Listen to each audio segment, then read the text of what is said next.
flag of the United States of America and to the republic for which it stands, one nation, under God, indivisible, with liberty and justice for all.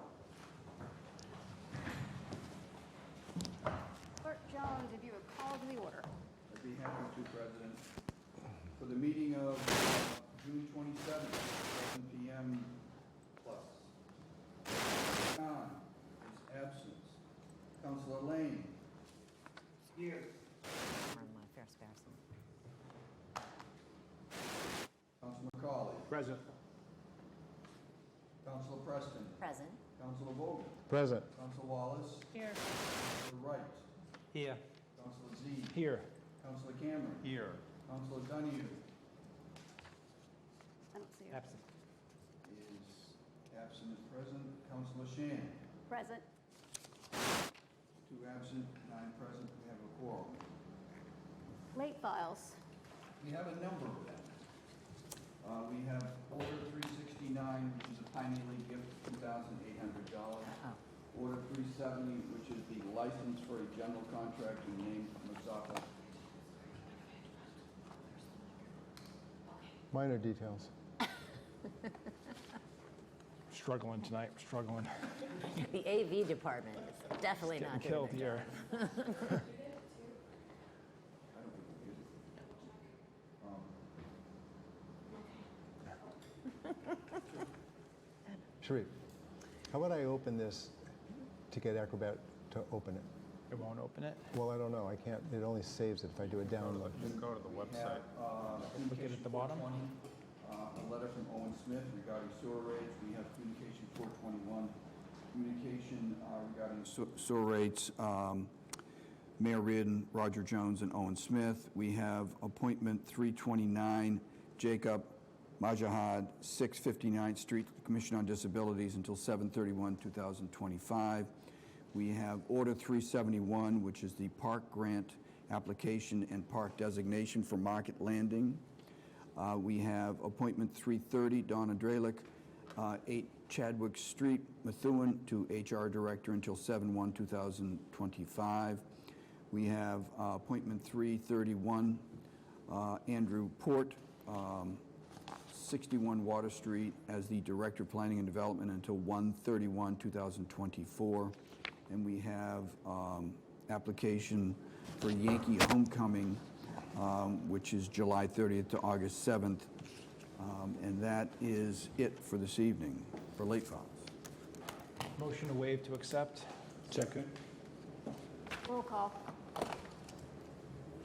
Motion to waive the rules to accept the late files. Councilor Khan is still absent. Councilor Lane? Yes. Councilor McCauley? Yes. Councilor Preston? Yes. Councilor Vogel? Yes. Councilor Wallace? Yes. Councilor Wright? Yes. Councilor Zede? Yes. Councilor Cameron? Yes. Councilor Donahue is still absent. Councilor Shan? Yes. All right, public comment. So, per norms, please raise your hand, the virtual hand if you are online, and then I'll close the folks who will be coming out for public comment online once City Clerk brings up the folks who are in the council chambers. I see 2 hands right now. I see Brian Callahan and Owen Smith. If there are no other hands,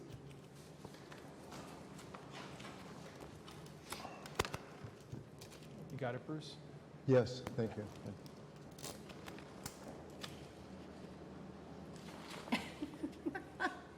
Technical difficulties everywhere tonight. Clipboard's down too. Door over here. Block the owl. Tough day to be Clerk Jones. thank you, Clerk Jones. Apparently, there's a saboteur amongst us. All right, so we'll do the folks who are online first. So Brian Callahan, just remind folks you have 2 minutes for public comment. State your name, your address, and your comment should be something that's on the agenda for this evening. So, Mr. Callahan, I've allowed you to speak. I unmute. Can you guys hear me? Yes, we can. Great, thank you. My name is Brian Callahan, 29 Warren Street. I'm doing public comment for the $24,000 proposal to fund skate park repairs. Anybody who's been in the council for a while knows my passion for this park.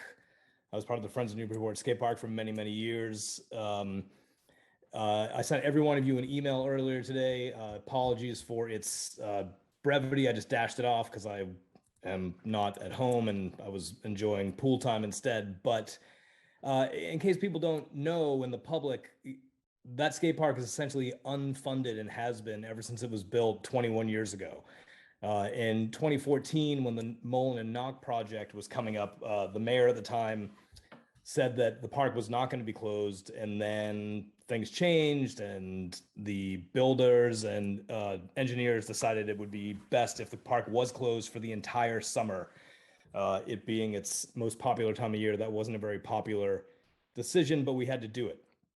So the mayor suggested that we have a meeting in her office, to which I responded, well, we're going to have a much larger meeting, and dozens of people came. We were in City Hall auditorium, and at that meeting, I got the former mayor to verbally approve money. I don't know where it came from, but to be spent on temporary repairs. And it was known that those repairs were definitely a Band-Aid. It ended up being $8,000. The park needs the money. People who don't understand, a lot of people don't even know we have a skate park, or they consider it just a thing for little kids, which is ridiculous because I still go there at the age of 50. We need to actually invest in this, and I can't imagine, other than the tennis courts at that same location, there being a less invested in park in the city. And when it comes right down to it, the 24,000 plus the original 8 in 2014 really is an average of $1,500 a year over the park's current lifetime. And if we do actually invest in it, it is concrete and steel, and it will last many, many, many years. And I just hope that you all vote to approve to move that money from free cash into parks. Thank you. Next is Owen Smith. I have allowed you to speak.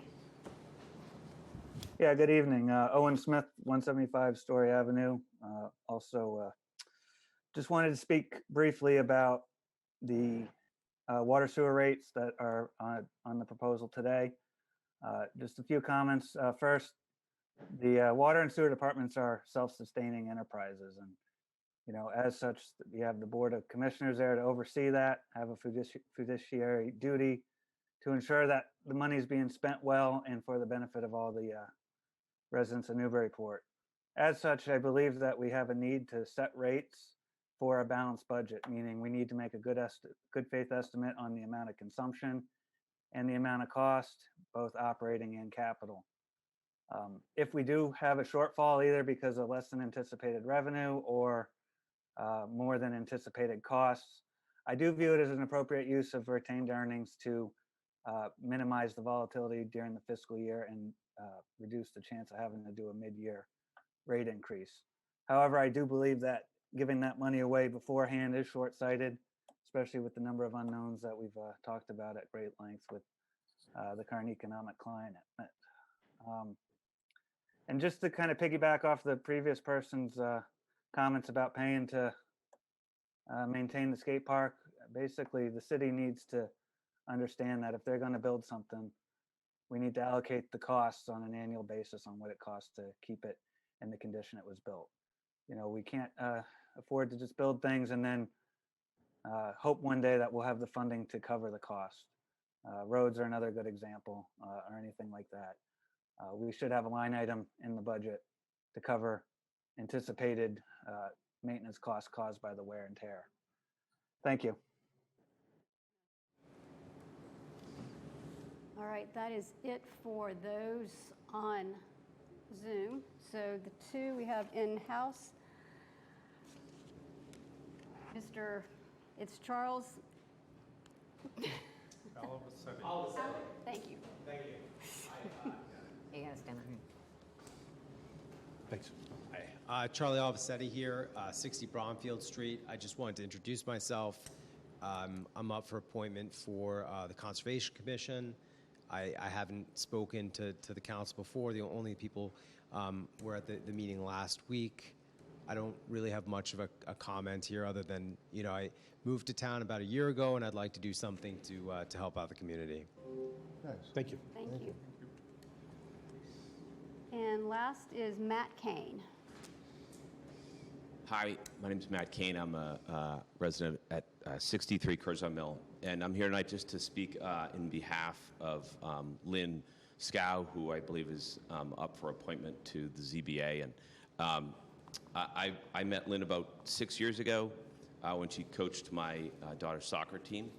And what I realized very quickly about Lynn was that when she puts herself in a position of volunteering, she does it with great gusto and exuberance. And then through the past 6 years, I've gotten to know her a bit more through some town civic activities and realized that, she's also an accomplished attorney, very intelligent woman. And while I may not always agree with Lynn on every topic, the thing that I most enjoy about her is that she's intelligent, but she listens, and you can have a discussion with her without the outcome being predetermined. I think that's really important, particularly when somebody volunteers their time in an unpaid manner. So I just think Lynn would be a great add to the ZBA, and I just wanted to endorse her publicly. Thank you, Mr. Thanks. Kane. Appreciate it. All right, that is it for public comment. Next is mayor's comment. Great. All right, good evening, everyone. Great to be here. I just have a couple things tonight for you. I know I sent this out early this week, so hopefully you got to see it with the rest of your packet already. I just want to thank everyone again for attending the Juneteenth celebration on Friday, June 17th. We really had a great day. We had over 100 people here. We had a wonderful speaker in Jamel Adams, DEI director from Situate. And it was just really a fun day, full of music, dancing, inspiration, and poetry. So I want to give a special thanks to Tina Los and the DEI Alliance for putting that together. We made it through budget season, so thank you for your endurance and stamina. It was nice to get that passed earlier this week. Just a couple other updates on what's going on around town. Now, as far as paving, we have Ferry Road that's going to be paved the next 2 days, starting tomorrow. This will finish all the paving in the city by the end of this week, and then we'll get started planning for the sidewalks that are going to be part of that plan. And again, we're targeting streets that are in this year 2 of the streets and sidewalks plan for the sidewalks, and working with engineering and working with DPS to design those best we can. The Plum Island dredging project, just a quick update. We did get 2 qualifying bids last week, so we had a short meeting with state representatives, our state delegation, and the Army Corps of Engineers last week, and so they're officially going through one of the bids. Looks very promising, so I will definitely fill you in by the end of the week when I find out how that vetting went. Just a reminder to everyone that we're doing a little event for Giselle Stevens, who is retiring on Wednesday. This is 4 to 6 at the library. It's not a surprise, so I'm not ruining it right now. But so she knows it's coming. It should be a great time. So if you have time to stop by, just thank her for all her service to Newburyport. She is going to be sorely, sorely missed. And finally, we have a big event taking place this weekend, July 2nd, on the waterfront, Parks Fest. That's taking place from 12 to 6, celebrating Independence Day with the music of our roots. And so hopefully we'll get a great day down on the waterfront for that. Lastly, I have 3 appointments that came out of planning and development tonight, so I just wanted to touch on them real quickly. You just heard from Charles. Young, just moved to town. They have a little one at home. How old? 1-year-old. So the fact that he's a lawyer and wants to donate his time, I just think is, phenomenal. And honestly, it's a great way to get to know the city and get to know some different people here in town. I love that he's going on Concom because one of the other appointments tonight is the reappointment of Stephen Moore. He's been on there for 16 years. We have Joe Teixeira on there, so we have a lot of experience on that committee. So I'm just really thrilled that Charlie's going to be able to hopefully walk into that situation and learn from some really great veterans on Concom. What's really nice about one of the becoming mayor and then taking office is that You know, these appointments are a great way to get some new blood on some of these boards and commissions in town. I think a lot of them have had a lot of experience on them from a lot of years. Plus, when you really look at them, too, we have some huge gender disparities on our boards and commissions in this town. And you know, the ZBA is one of them. They don't have one female member. So I'm thrilled that we have 2 openings, and we can look to, you know, try to fill them with qualified people. So, you know, hopefully you'll hear from one in your next planning and development meeting. Hopefully she'll come out of that. But tonight, you get to vote on Lynn Scow, and I think at the meeting the other night, you heard from some ZBA members that really are desperate for some people to fill these roles, right? And I can't think of a more qualified or better person than Lynn. To echo a little bit of what Matt said, I've known Lynn for about 15 years. You know, they've been in town for about 16. And, you know, again, someone I don't always agree with, but she is incredibly bright, incredibly active, and really just cares about the city. So my job is I just want to find the most qualified people that want to step forward and give their time to these volunteer positions, because they do fill such an important role here. So I hope you consider these 3 people tonight. Thank you very much. Have a great meeting. Questions for the mayor? Thank you. Thank you, Mayor. All right, moving right along. Consent agenda. The consent agenda this evening consists of the approval of the minutes for June 13th and June 21st. There are 2 communications: application Greek Food Festival, Friday, 7/29, 10 to 9 p.m. That's to go to Public Safety. And application 89, Block Party, Hill Street and Britcher Street, Saturday, July 23rd, 2 to 10 p.m., also Public Safety. There's 1 appointment of Sarah Calso, 1 Robin Glen Road, Stratford, New Hampshire, as head librarian until 7/9/2025. Following items are coming out of their respective committees with the vote of the consent agenda. Budget and Finance. Transfers 129, 133, 130, 132, and 134. Orders 359, 364, 367, and 354. General Government, Appointment 322, Order 360. Planning and Development, Communication 398, Order 365. Following appointments, 321, 316, 317. Public Safety, applications 84, 86, 87, and 80. Appointment 324, Ordinance 115, and Order 363. Out of Public Utilities. I'm sorry, Public Utilities, Order 363. Councilor Zaid? Motion to amend to insert all of the late files with the committee listed, with just two minor changes, adding Committee of the Whole to Appointment 330 and 331. Second.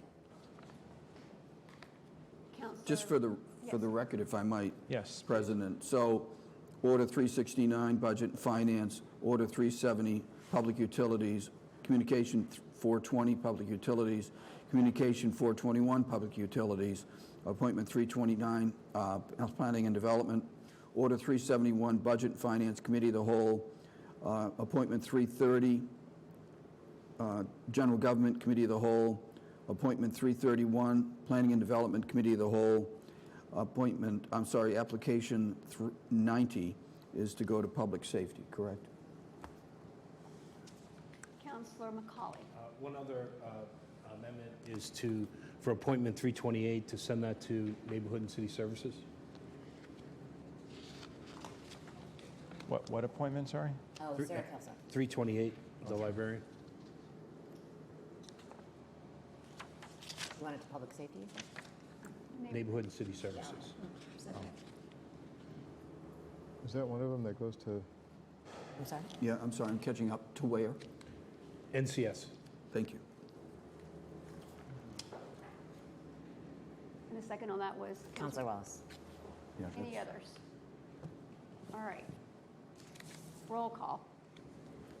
This is a roll call on the motion to approve the consent agenda as amended. Councilor Lane? Yes. Thank you. Councilor McCauley? Yes. Councilor Preston? Yes. Councilor Vogel? Yes. Councilor Wallace? Yes. Councilor Wright? Yes. Councilor Zede? Yes. Councilor Cameron? Yes. Councilor Shan? Yes. Thank you. 9 yes, 2 absent. All right. Regular agenda, mayor's update. Motion to receive and file? Second. Do we have one to receive and file? Yeah, I don't. Yeah, Yeah. did we actually receive it? It's actually in the packet. Yeah, it should be in the packet. I'm sorry, the second was, It was me. Roll call. I did not see it in the back. roll call on receiving and filing mayor's update. Councilor Lane? Yeah. Councilor McCauley? Yes. Councilor Preston? Yes. Councilor Vogel? Yes. Councilor Wallace? Yes. Councilor Wright? Yes. Councilor Z? Yes. Councilor Cameron? Yes. Councilor Donahue? Sorry, Councilor Shan. Yes.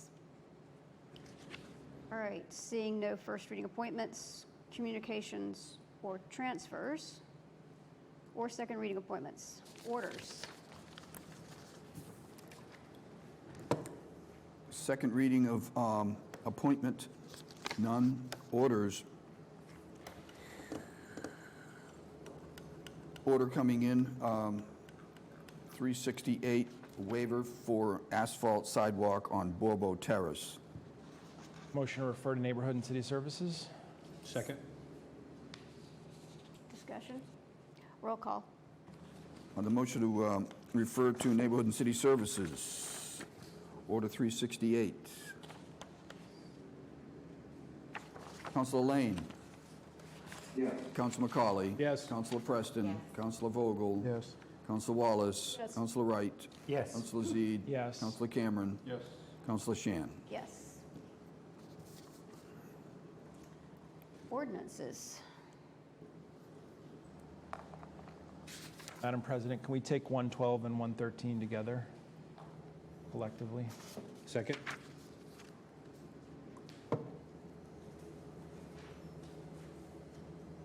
Everyone know what we're voting on? We would be voting on a second reading to amend Brown Square no parking and amend Brown Square a drop-off zone. Motion to approve collectively on second reading? Second. Roll call. Councilor Lane? Yes. Councilor McCauley? Yes. Councilor Preston? Councilor Vogel? Yes. Councilor Wallace? Yes. Councilor Wright? Yes. Councilor Zede? Yes. Councilor Cameron? Yes. Councilor Shan. Yes. 2 absent, 1 no, 8 yes. Second reading passes on both ordinances. Moving on. Ordinance 117. Ordinance 117 is the building inspector enforcement ordinance. Motion to send this to Budget and Finance? Second? Discussion? Roll call. On moving ordinance 117 to budget and finance, Councilor Lane? Yes. Councilor McCauley? Yes. Councilor Preston? Yes. Councilor Vogel? Yes. Councilor Wallace? Yes. Councilor Wright? Yes. Councilor Zede? Yes. Councilor Cameron? Yes. Councilor Shan. Yes. All right. Council President, would you entertain a motion to go out of order? We've got some people in the audience today. Would you entertain going to committee items when we do and start with planning and development? Thank you. Certainly. So, with that being said, Councilor Cameron, are you prepared to start with planning and development? Sure. Yeah, you want a 5-minute recess? Well, before we do that, Yeah, I was gonna yes, say, you no, get go stuck ahead. with this one. We'll start with planning and development. I'd like to make a motion, we'll do the easy one first. I don't know what the easy one is. So we'll just do communication 398, which is a memo from Andy Port to the council back in March 15th. March 20th. Is that a receive and file? Is that it's, yes, motion is to receive and file. second? So simply, this was given us, we had the meeting or the hearing that we needed to, that was a requirement of this from DHCD. We made our comments and thoughts known to the state. And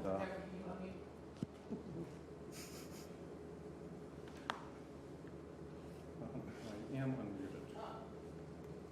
Are you turned on? I am turned on. Sit next to you. Happens. Maybe move your mic so that you, to the outside, like the lapel of your, No. yeah, yours It looks says different than yours, RF Jean. mute off. Why don't we have one of those? Hand me that one. It's different than it normally looks like. Sorry, folks, this is just not our night for IT. Why don't you just use this one? Can you just use this one, or does that confuse you?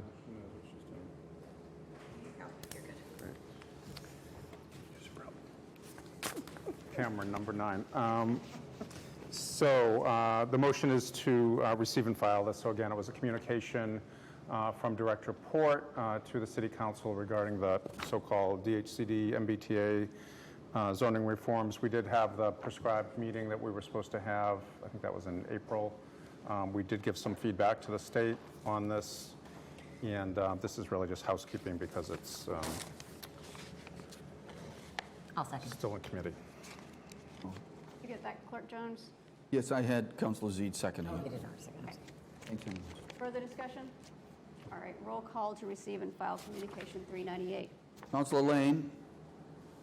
Yes. Councilor McCauley? Yes. Councilor Preston? Yes. Councilor Vogel? Yes. Councilor Wallace? Yes.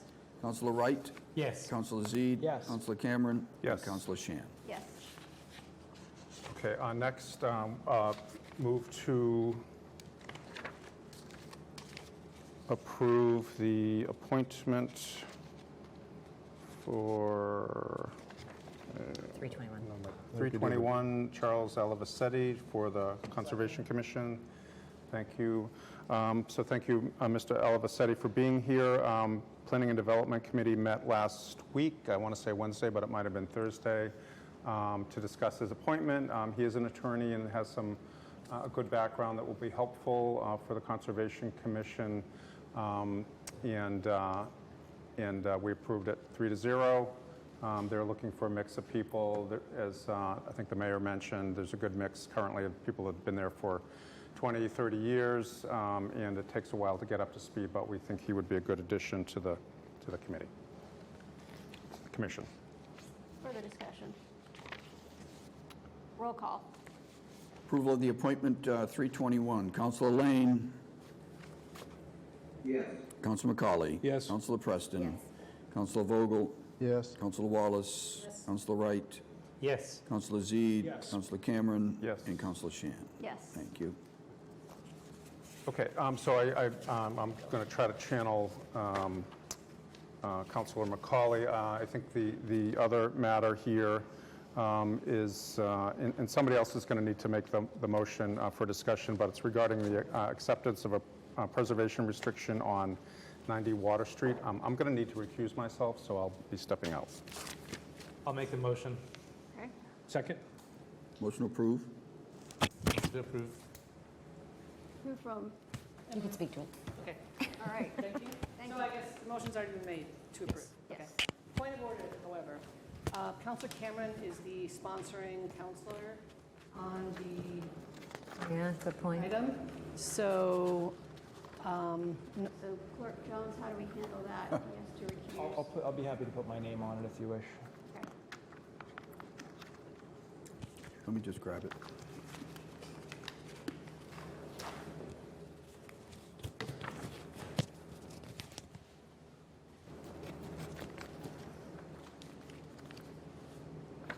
Make that a motion to amend Counselor Zede. Yes. I'll second that. Is that by the rules, Clerk Jones? We can make that amendment here.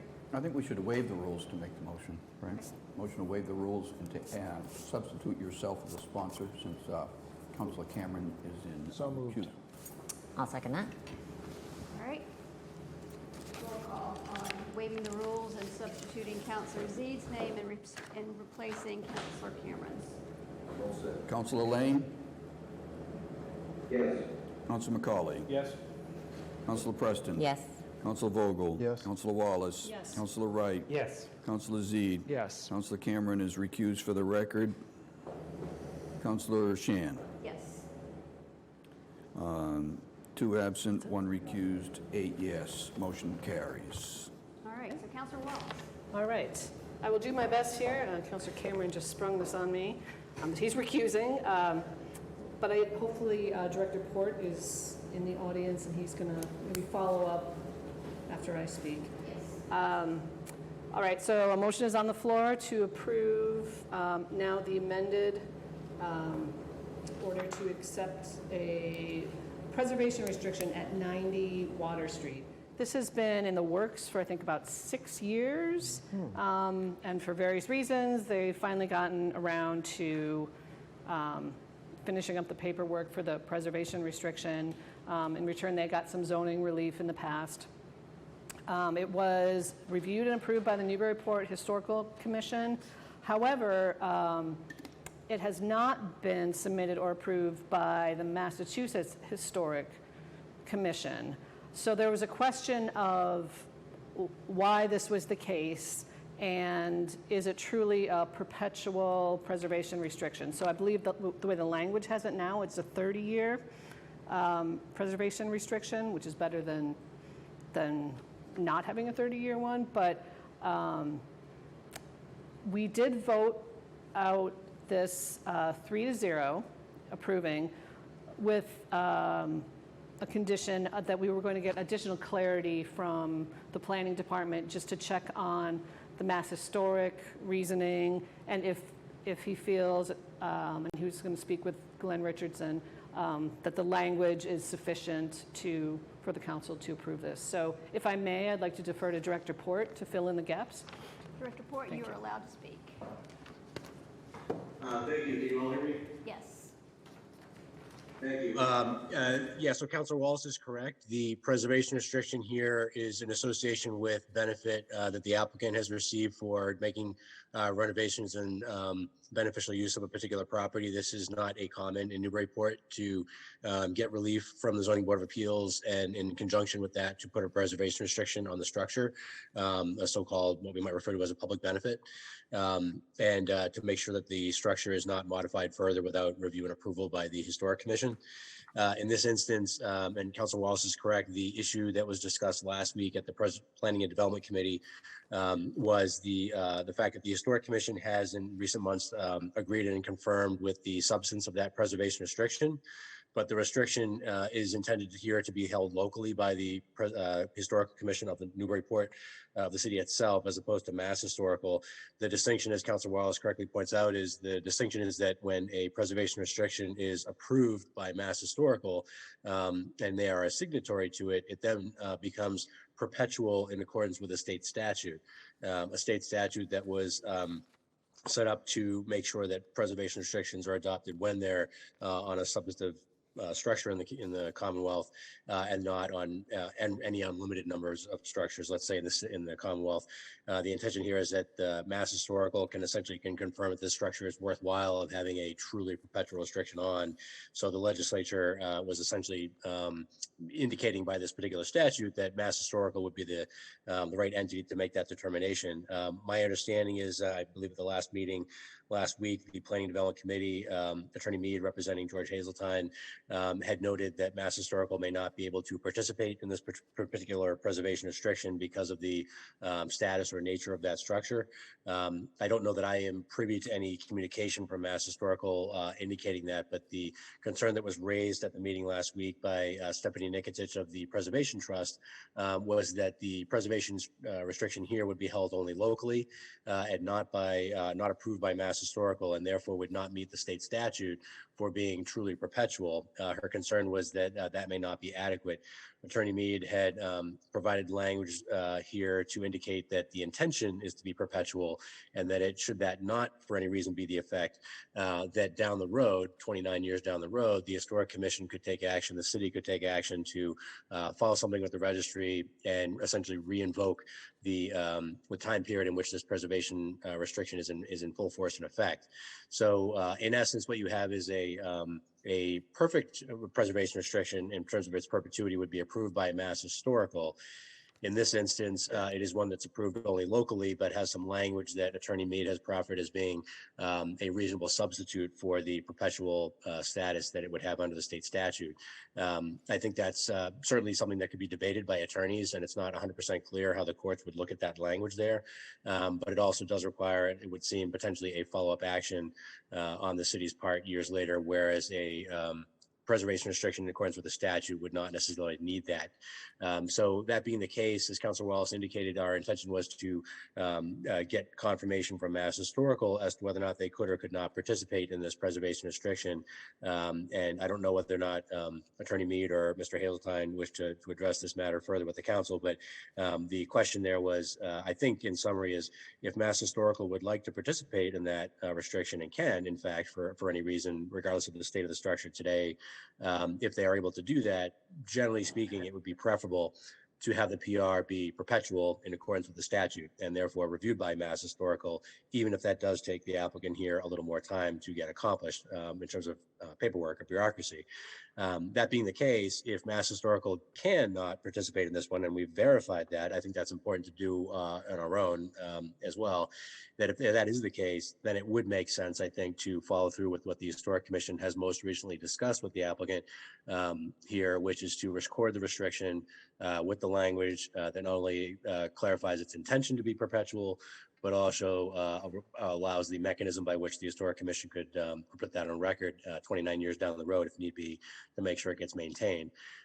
So in summary, there's a best case scenario, which is having Mass Historical participate in this one, but perhaps here the applicant or developer could speak to why Mass Historical was unable to agree to participate in this one, which would seem to be the only reason for not having that be the case here, as in most preservation restrictions.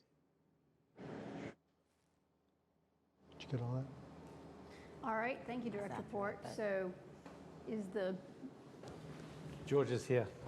The developer's here. Sorry, I wasn't able to print it, so I'm going to have to read from my phone a little bit. can you give us your name and, George Hazeltine, and address? trustee of 90 Water Street, the owner, 90 Water Street. I wasn't able to print this off, so I typed this out. I'll read it to you all. Just give you a brief history. In and around March 2016, the 90 Water Street Realty Trust, the current owner of the property, which is myself, was informed by then Building Commissioner Gary Calderwood that the existing two-family that I was to buy was not legal. In response, and with the desire to bring the property into compliance, we sought and received approval to continue using the property as a two-family. Prior to going before the zoning board in June, we appeared on May 25th, 2016 before the Historic Commission to see if the commission was interested in preservation restriction being placed on the structure. There were only minor changes proposed to the structure. Roof line of the original building wouldn't be raised. Any changes to the rear addition should not include a roof line change. The roof line pediment on the front elevation of Water Street should be retained. Any repair would be done in kind. On the front elevation, Water Street elevation, the two existing first floor windows would replace the windows that match those of the second floor with the appropriate mutton style and simulated divided light. The commission, I did meet Sarah White there, who at the time was the head of the Historical Commission. The commission did vote that it would be in favor of holding the restriction. I discussed it with Sarah that given the nature of the structure with no significant details or other historic attribute, that the restriction was beneficial, but would need only to be held locally without the need for Mass Historic approval. So given the location of it being 90 Water Street, closer to downtown, we all made this, well, she made the decision that it would be best to held locally, as did the rest of the commission at that time. The ZBA approved the requested permits. We undertook the changes to the structure, so we made all the changes that was requested of us. We provided several drafts of the preservation restriction to then Historic Commission Chair, and subsequently the Planning Office was provided several drafts of the preservation restriction, and we were able to finalize the Historical Commission vote this spring. So it was generally, to summarize, it was generally a belief that the building was not historically significant enough to actually go before and be held and have a preservation restriction held by the MHC. So I hope if you have any questions, I'm able to answer them for you. Thank you for your time. Councilor Zaid. Thank you. I just have two questions. One was, and maybe this is for Director Port, but in the conditions for the ZBA approval, did it state explicitly or implicitly perpetual or 30-year? perpetual is in there. I don't believe it had the phrasing 30-year. Okay, and then, Yeah, sorry. okay, Go ahead. and then second question is, why do we need MHC to make it perpetual? I mean, can't the city hold the perpetual on its own? I mean, this is a land transaction like anything else, right? Yeah, that's a great question. I think, and that's partly the problem here, I guess, in Massachusetts. In order to make it perpetual, the state's legislature has decided that that one needs to follow this procedure to have Mass Historical be a party to it. And, you know, that we could debate the pros and cons behind that, but that's the way that the statute is set up in Massachusetts. So in order to make it truly, you know, not debatable as to whether or not it's enforceable in perpetuity, we have to abide by that statute. That not being the case, and Mass Historical not being a party to this one, we are falling back. It would, in this case, we would be falling back on language that Attorney Mead has proposed that is meant to be a substitute for there. All right, last question then. In terms of Mass Historical not participating, we reached out to them and they said no, and why? Because they didn't think the structure was worth it, basically? Well, I think that's to the point, Council. I think that's a good question. I have not myself, I'm not aware of any communication from Mass Historical that says that. I do know that Attorney Mead had communicated that to the council last week. I was unable to attend, I think, the Historic Commission in which this was discussed most recently. I do believe that they've indicated that they had that expectation that that's how Mass Historical would look at it, but I don't know whether or not there's actually written communication. We were hoping to close that loop with Mass Historical before the council were to take action on this, because it is a pretty typical expectation that Mass Historical participate wherever possible, to the point here. Thank you. All right, thank you, Council. Is there further, Council Wallace? So are we saying we haven't closed that loop yet? That's kind of what it sounds like. And then my other question is, I think we had discussed at the committee meeting last week that have KP Law look at the language. Is that something that we have done or we should do? Oh, and actually my third question, sorry, one more question. My third question is, what is the importance of timing at this point? Obviously, the applicant and the attorney wanted to move forward, but what's the reality of, you know, when we need this done? Thank you. Sure. Well, if you're looking for my 2 cents, I don't know about the Mr. Hazeltine's timeline in terms of you know, financing and whatnot, of anything he's trying to do there. I think from a practical perspective, this has been out there for a little bit of time without having the loop having been closed. So I think it might make sense to have that buttoned up properly. And I think it would make sense if, you know, if need be, I'll defer to the council, but maybe make sense and be reasonable to continue this to allow that loop to be closed. Again, with written confirmation from Mass Historical, it would seem, you know, there'd be a greater level of comfort, I would say, across the board. Hearing only verbally, maybe that's a hesitation that Mass Historical might have. You know, there's a little bit less confidence, I guess, to have in that type of assumption that Mass Historical can't participate here. The legal language, you know, I had this discussion, I think, several years ago with KP Law. Attorney Mead at the time, I think, had suggested for a similar purpose, a similar language. And I had, again, had a discussion. My recollection is that KP Law had the same reaction that I did, which is that, you know, it's nice to have a provision like that in there should it be necessary to try to call upon that, but it was always preferable to fall in accordance with the statute and to not have question about the long-term viability of a preservation restriction, and not requiring any sort of action on the city's part or the commission's part in order to make sure that it's perpetual. So yes, that language could be forwarded again to council, but I think they're going to say in essence what I can tell you now, which is that, and I spoke with them several years ago about in a similar situation, I think, where it's your second best you know, attempt to try to make something enforceable perpetually, as opposed to following the statute in Massachusetts. So just my question is, well, my comment is, I think we've got a chicken and the egg thing going here, because Mass Historical more than likely won't comment until they have an application for a restriction. And the Newburyport Historic Commission has decided that it's not worth formally requesting a determination from MHC. They just took the words right out of my mouth.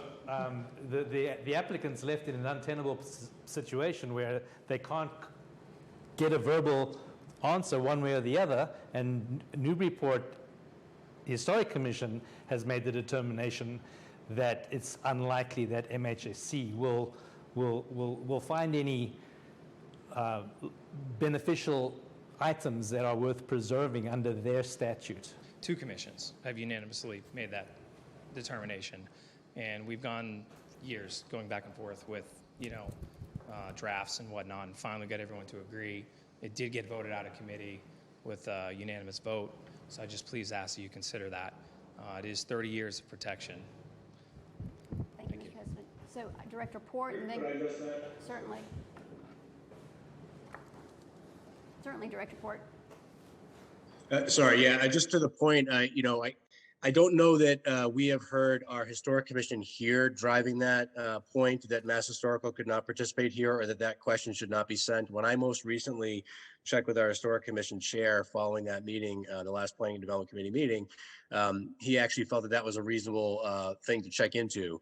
And it wasn't entirely apparent to him in our discussion that was an option that was there that they had not looked into further. It seemed to me that this commission may actually be interested in having a statutorily compliant perpetual restriction. And if the assertion here is that the commission was driving that decision and saying that this should not go to Mass Historical, I'm not sure that that's an accurate description or a depiction of the dialogue that's taken place. It may be that the applicant has asserted that that's not viable, and that the commission has been comfortable with accepting a local restriction in lieu of that because it's been presented as the only alternative. And again, I don't object to that myself if that's the case, but I don't know that I've received or that the commission has received that communication from Mass Historical, nor do I know that there's been a local official from the commission who has said, or that the commission has said that it does not think it warrants sending to Mass Historical. That would be highly unusual, I guess, in my experience, for the Historical Commission here to say that it doesn't warrant also trying to get the best possible protection for a structure. So I don't know, again, I defer to Attorney Mead or Mr. Hazeltine as to how they'd like to represent or characterize prior discussions, but again, it's not a question that, or not a statement that I've heard Historical Commission members here say that they don't think it's worthy of Mass Historical participation. So Councilor Z and then Councilor Wallace. Oh, go ahead. So I just want to give my conclusion, I guess. So I'm going to support this for a couple of reasons after hearing this. So first of all, I'm not terribly thrilled, but this comes from a different era, in my opinion. 2016 was a different time. I actually don't think we should debate the merits of whether it should be perpetual or 30, because we're never going to get an answer on that. What I'm frustrated about is that it was a covenant of the deal. That was the deal, was exchange of relief for a perpetual. That's what I was trying to get at, was the heart of it. And if that wasn't a deal that could be made, then it wasn't a deal that should have been made. So given where we are today, how are we going to unwind this if we can't get the applicant to fix it? We don't know if MHC will even agree that it was worth preserving at all. So I just look at it as water under the bridge, and I think we've had a lot of problems with PRs over the years, but I think we've weeded out most of them in the CPA realm when we had those to deal with, and haven't seen one kind of like this. But I wasn't on the council in 16. So, I mean, I think a lot of people remember there were more challenges and a lot more gray back then, even including the building commissioner's ruling that it wasn't a legal two-family in the first place. If we want to go down the rabbit hole, we'll be here until 3 Tuesdays from next year. So I'm going to leave it there. I'll support this, and I hope that, we continue on the better path we've been on and not have to deal with these in the future. Okay, thank you, Councilor Z. Councilor Wallace. Thank you. I agree with Councilor Zeed. It did sound like this was a little bit of a holdover from several years ago, and the 30-year restriction is better than no restriction. But my question is, in 30 years, what happens? Does the owner get notified? Is it no longer a legal dwelling? How can you get someone to redo the 30 years? Is there any leverage there to do that? Director Port. Yes, so the preservation restriction itself has language in it that calls for or allows the Historic Commission to take action to file a document at the registry that would essentially confirm that the rights that are granted in this PR is for the commission to basically document that intention to have it be perpetual, and to have that newly filed document be the thing that's triggering it to go into effect again. With the assumption that in this scenario that the statute makes it expire in 30 years, this would basically restart it. That's kind of the intent here of the way it's set up, is so that in addition to it being stated on the record and at the registry on the record of the property that the intention is to be perpetual. If for any reason there's any doubt because of the way the statute of Massachusetts works, this language would allow the commission to file something. Now, this of course assumes the commission is is an organized fashion, paying attention to these details and following through at that point in time. It also assumes, I presume, that there isn't dispute between the then owner of the property and the commission or other officials about the status of that PR. But that is the intent, is to allow the commission to make such a filing itself. Just a quick follow-up. So does the commission usually track things like that? And if not, does the planning department track things like that? Or could you start doing that? Or just want to make sure that the reality that it might actually happen in 30 years?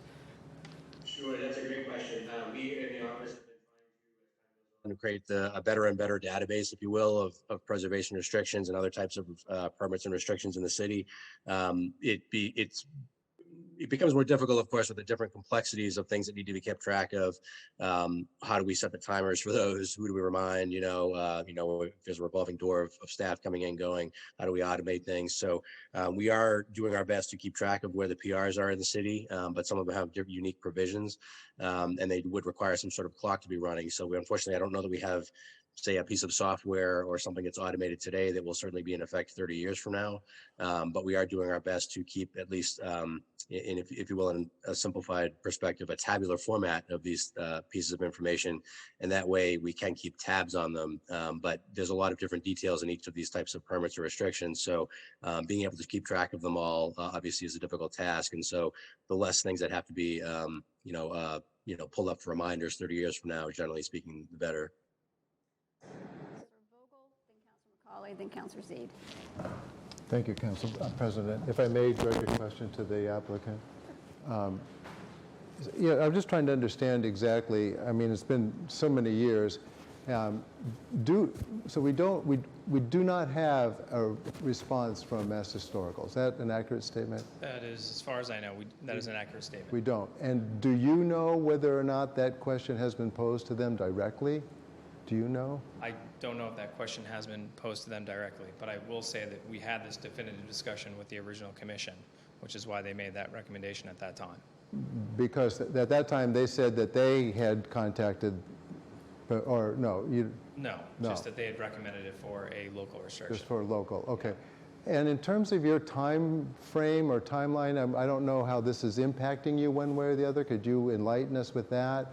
Would it be? Not that it really matters. It is, a time-sensitive thing, and it would take, several months, to, I would assume, hear back from the Mass Historical Commission. I also want to say that, if anyone goes to pull a building permit 30 years from now, it'll absolutely, be triggered. That's something that, Jennifer does today, even in a non-automated, course of system.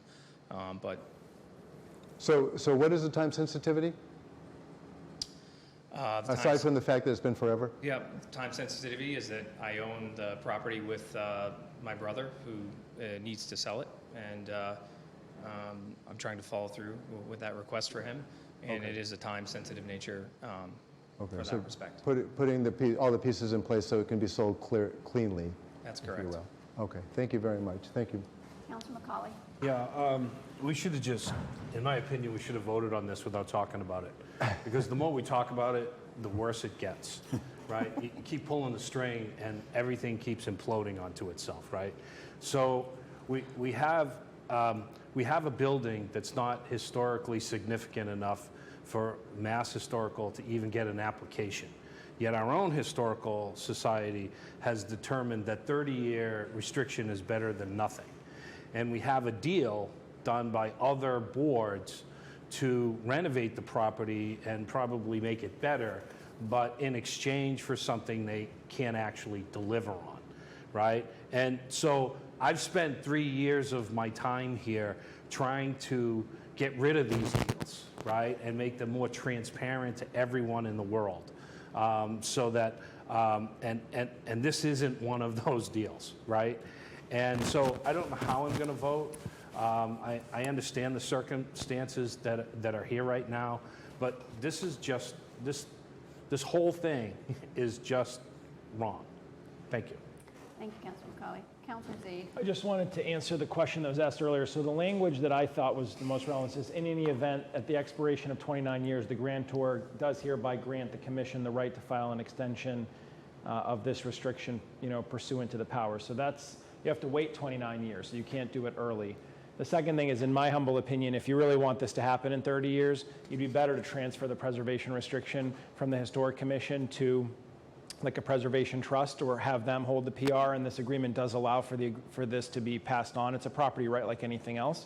Not something we would do tonight or we'd wait to do. That's a whole nother land transaction. But I think we've had CRs held by third parties. We've had PRs held by third parties. Sometimes the city is actually the grantor and the grantee is a third party. So a group that is looking at this all the time, I think, would have a better chance of saying in 29 years, let's increase the time let's re-up for another 30 years. So again, I'm going to support it. Thank you. Thank you, Councilor Z. Further discussion or questions? All right, so roll call. This is the motion to approve 365, the 90 Water Street restriction. Point of order. As amended with Councilor Zede is the sponsor now, right? Correct. We did. As amended. We did. As amended cover that. with, Okay, sponsored by Councilor Lee previously. Get on there too? No, I'm good. Thanks. Okay. Having said, Councilor Lane? Yes. Councilor McCauley? No. Councilor Preston? Yes. Councilor Vogel? And I'm coming back in 29 years to check. Yes. So noted. Yes. Councilor Wallace? Yes. Councilor Wright? Yes. Councilor Zede? Yes. Councilor Cameron is recused. Councilor Shan? Yes. 7 yes. I believe it's a simple majority. If I might ask the director, do you know anything different under Chapter 185? No, you're right, you're correct, we're good. Motion passes. Thank you. Thank you. All right.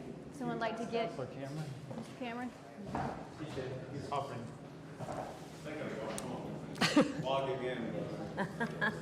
Thanks for that one. The recusal hover.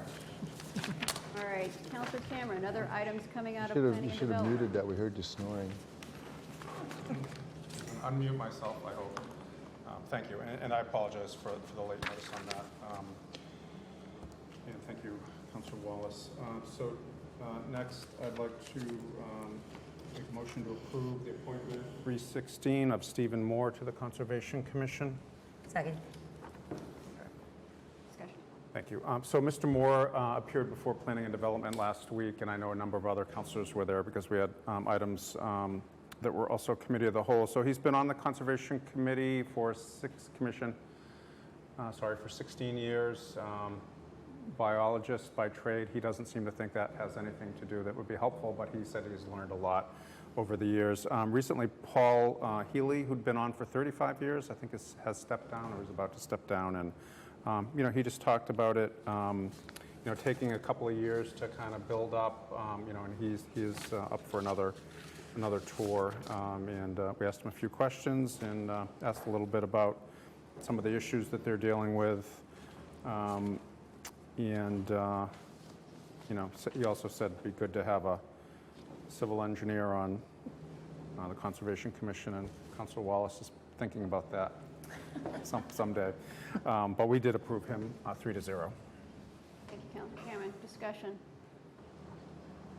Roll call. On the appointment of Stephen Moore, Councilor Lane? Yes. Councilor McCauley? Yes. Councilor Preston? Yes. Councilor Vogel? Yes. Councilor Wallace? Yes. Councilor Wright? Yes. Councilor Zede? Yes. Councilor Cameron? Yes. Councilor Shan? Yes. 9 yes, 2 absent. Motion passes. Councilor Cameron. Motion to approve appointment 317, Lynn Scow to the ZBA. Second. Thank you.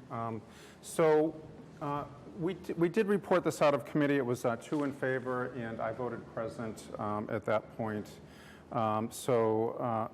Ms. Scow is known, I'm sure, to many folks and has been active politically.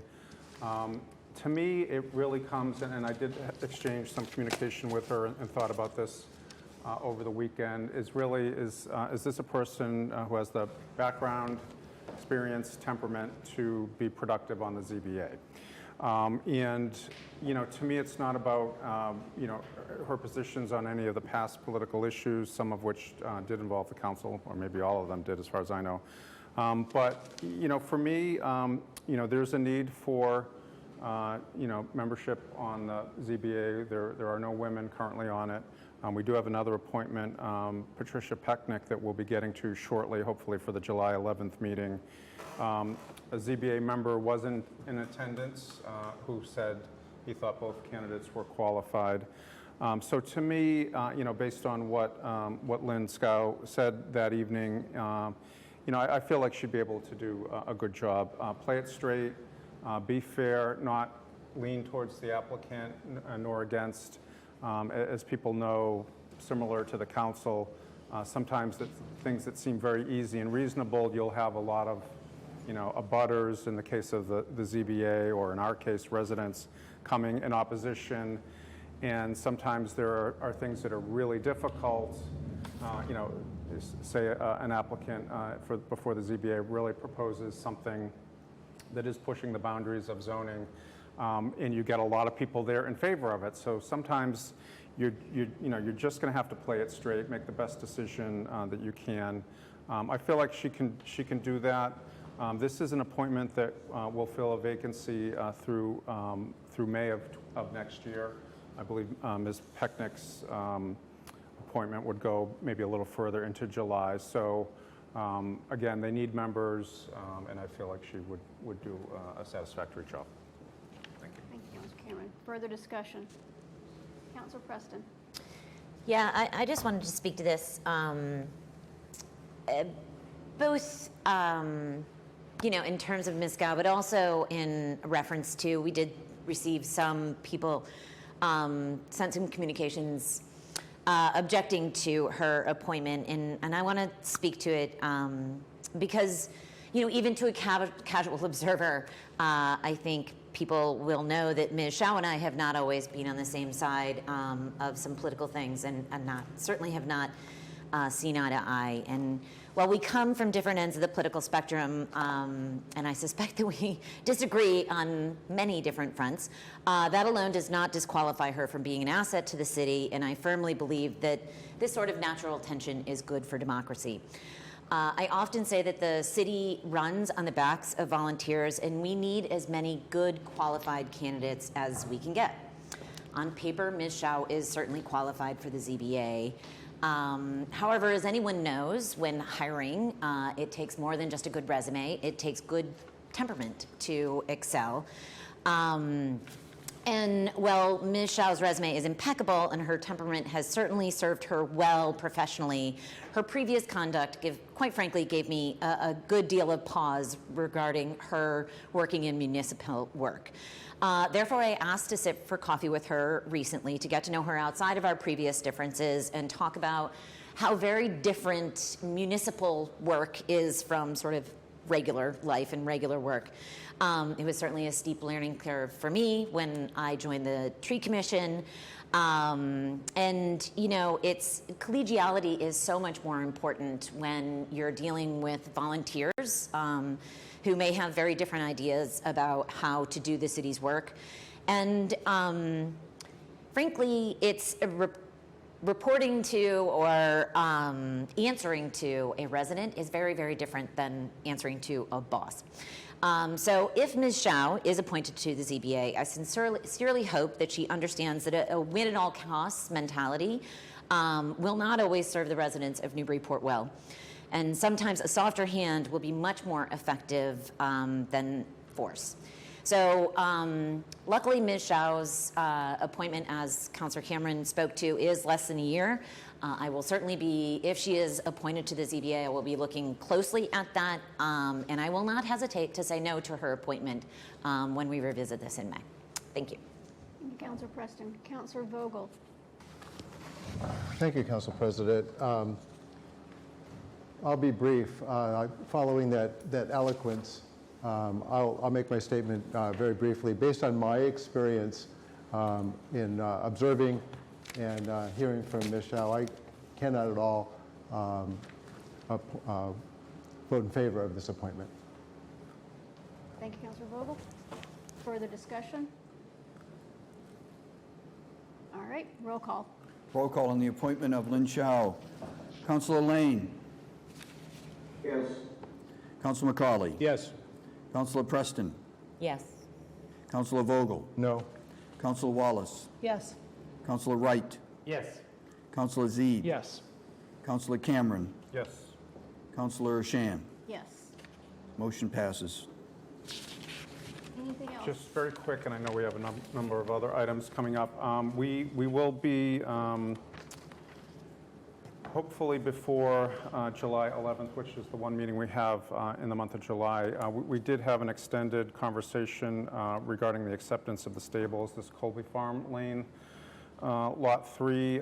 It is a separate project that was distinctly permitted separately from the side, the left as you go down Colby Farm Lane, where there's been some issues with at least one and possibly other relatively new homeowners around the water table and groundwater infiltration and mold and such. But it is the same owner, same developer on the other side. So we did agree to hold this for now.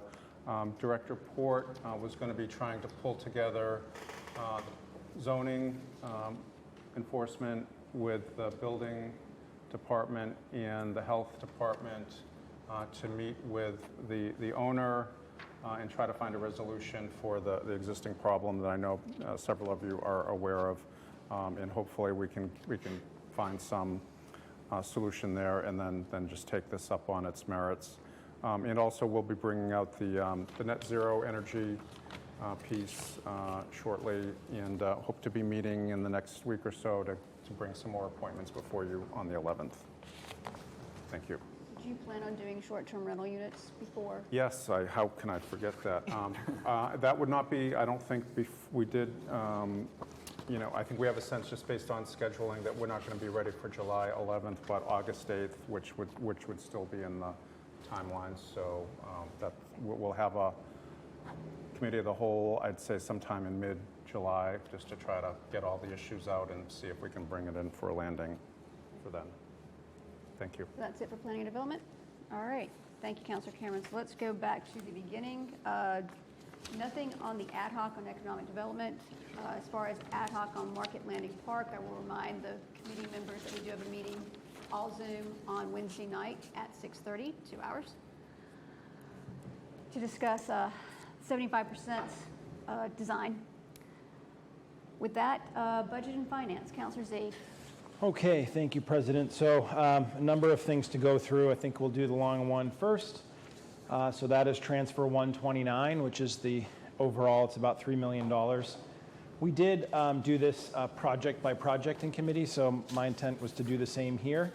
I'll basically walk you down each one. I will share with you the discussion and the vote that we took in committee, and then we could vote on that with the clerk's ready to record 1 million votes. So, and we will do them in the order that they were presented in. So the transfer itself had it presented in 2 orders. We're going to do it in the order by project rather than the order by source because it's a lot easier to follow. All right, so let me just, before we get into the first project, we met about this last Thursday, was our most substantive meeting on this transfer.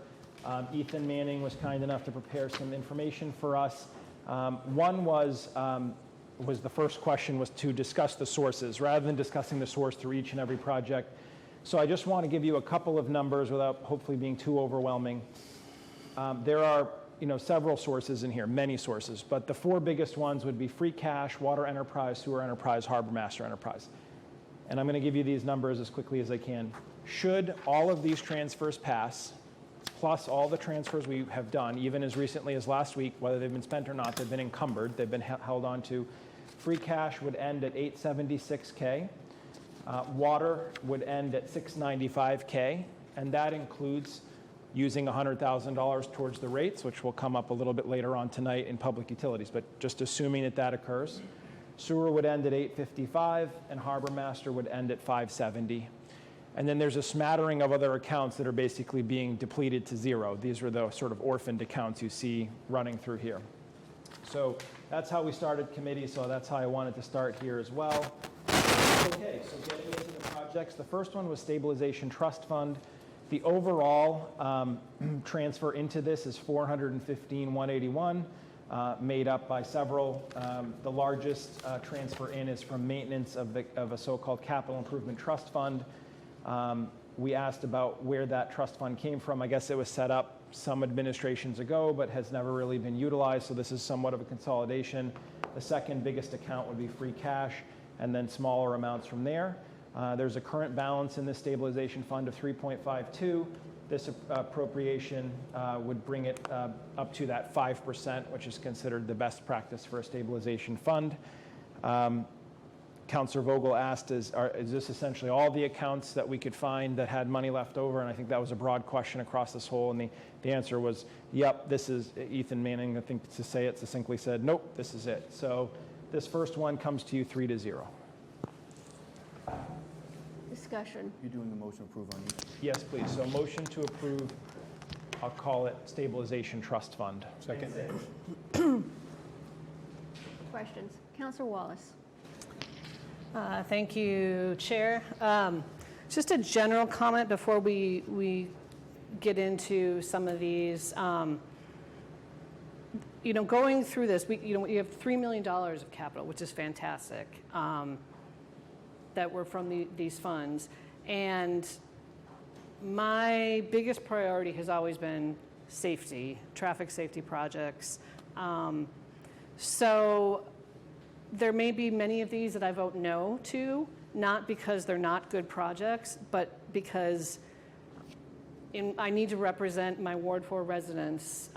There are some significant needs that we don't have funding for yet, that has not been committed for missing sidewalks, for the safety zone on Merrimack Street. For those of you that don't know, there was an accident a couple weeks ago.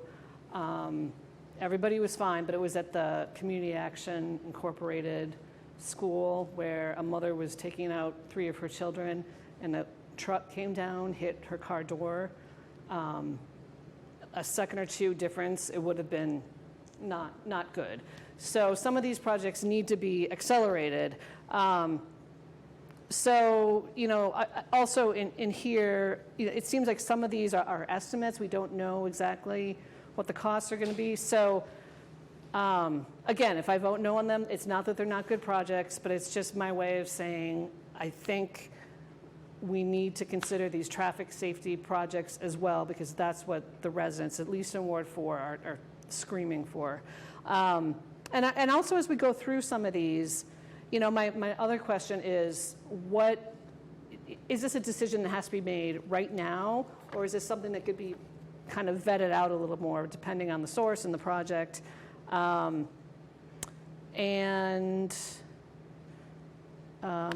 think that's about it. But as something specific comes up, I will also speak up. Thank you. Councilor Zede. Well, I just meant to mention one other thing. We did discuss estimates in committee, and there was a footnote, and so there's some things have estimates that are available on the city's website. So that might come up in conversation just to round it out. I have one more. Councilor Wallace and then Councilor Vogel. Just a quick follow-up, something I forgot to say. I also think an hour and a half talking about a $3 million capital spending is short. I mean, I know there's time frames, but again, if some of these can go later, I think giving residents more time to review and comment, I think would be worthwhile. It's just, one meeting for all of this, could have used a little more time. Thanks. Chief of Staff Levine. I think that's an excellent point, Councilor. I do just want to say that this should be seen as a continuation of the process that's been done on the entire capital improvement plan, which was presented a couple months ago. We had a public forum on, so this should be seen as a part of that process. This is just the specific allocations for this fiscal year. And about the deadlines, I think Finance Director Manning can speak to this as well, but there are some constraints about free cash being certified for this fiscal year. So the opportunity to use that now might change, and the Finance Director can speak to that. Ethan, I've allowed you to speak. Great, thank you, Council President. Yeah, to confirm on what Andrew said, free cash and the retained earnings balances will essentially freeze up on July 1st. So the city council would be unable to use that as a funding source for any projects until it is recertified later in the fall. Councilor Vogel. Yes, I was going to actually make that comment as well, that the fiscal year is approaching. And I also, I was quite inspired, actually, and impressed by the way that the Budget and Finance Committee Chair held the meeting on all of these. It seemed like the final sort of more or less accumulation of the discussions that have been going on for some time. So I'm comfortable listening and voting on these. I think that I think this is great. Thank you, Councilor Vogel. All right, so back to the motion on the floor. To approve the 415-181. Correct. Roll call. On that motion to approve, Councilor Lane? Yes. Councilor McCauley? Yes. Councilor Preston? Yes. Councilor Vogel? Yes. Councilor Wallace? No. Councilor Wright? Yes. Councilor Z? Yes. Councilor Cameron? Yes. Councilor Shan? Yes. 1 no. Motion passes. Next is a motion to approve $100,000 to the OPEB trust fund. Second. Okay, so OPEB is our other pension and other public employee benefits. I always say pension and I shouldn't. Other public employee benefits fund. This is essentially, these are promises that we've made through contractual agreements from days gone by. We are not on any specific funding schedule, unlike our actual pension obligations, which the state is trying to force us to fund by 2040 or so. But basically, this is an effort to put some money towards those obligations because it's a good thing to do, but also to signal to the ratings agencies that look at our bond rating that we're taking those obligations seriously. It's $100,000, essentially split 55 from free cash, and then proportionately into each of the enterprise funds. We did have a question in committee of, how did you decide the proportions? And the answer was, this is roughly, a little less scientific, but roughly based on the proportion of employees in each one of these. Remember, the general fund includes the schools, so that has a large number of employees. So it's $100,000. It increases the funding ratio marginally from 1.16% to 1.27. The committee saw fit to recommend this to you 3-0. Thank you, Councilor Z. Discussion. Roll call. Roll call on approving the 100,000. Councilor Lane? Yes. Councilor McCauley? Yes. Councilor Preston? Yes. Councilor Vogel? Yes. Councilor Wallace? Yes. Councilor Wright? Yes. Councilor Z? Yes. Councilor Cameron? Yes. Councilor Shan? Yes. Thank you. Okay, next is $75,000 for technology upgrades. Second. This is, again, from variety of accounts, 37.5 from free cash being the largest, and then some from each of the enterprise funds. Basically, it's, we asked a number of questions about this. Roughly 1/3 of it is for computers. Then another portion of about 12,000 is for servers, and then 25,000 is for multifunction copiers and printers around the city. There's also so most of this would be done by a contractor. The contractor we've been using for IT server implementation, could be done by bringing in an engineer or a solutions architect or something like that. There was also a brief discussion about looking into moving Munis, which is our municipal finance system, into the cloud, since we're still on a 2015 version. So that this is it's part of this conversation, but not part of this specific transfer. We discussed it further. The committee vote was 2-1. I was the dissenting vote. Discussion. Councilor Vogel. Yes, thank you, Council President. For those of you that weren't at the meeting, I don't know if you all have the same sheet, but maybe it would be poignant to point out that this particular one, there is a recent cost estimate to it. So some of them do, some of them don't. Further discussion. Councilor Z. Yeah, this one did have an estimate with it. I just want to explain my dissent. So much like the budget, I'm just still waiting for this department to settle down and figure it out. In my opinion, If you really want to bring in and re-architect or bring in new servers, it's best to have somebody who owns them, quote unquote, and I think doing this is a little premature if we're hoping to get this figured out in the next some months, is my opinion, not some years, and that was the reason why I opposed. Thank you. Further discussion?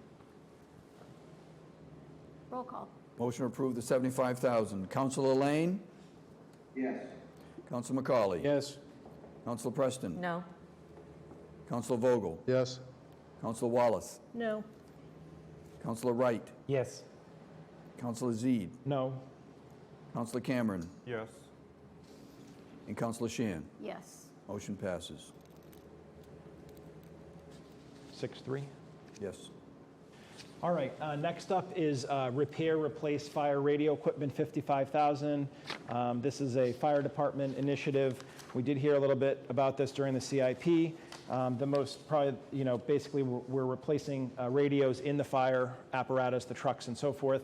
Probably the most salient part of the discussion is that this is not a one-time, this is a rolling replacement, estimated to take 3 years to get all of the equipment replaced. So it's 55, 55, 55. There was an estimate for this one. It's $54,999 and I think 37 cents. The entire funding source is free cash.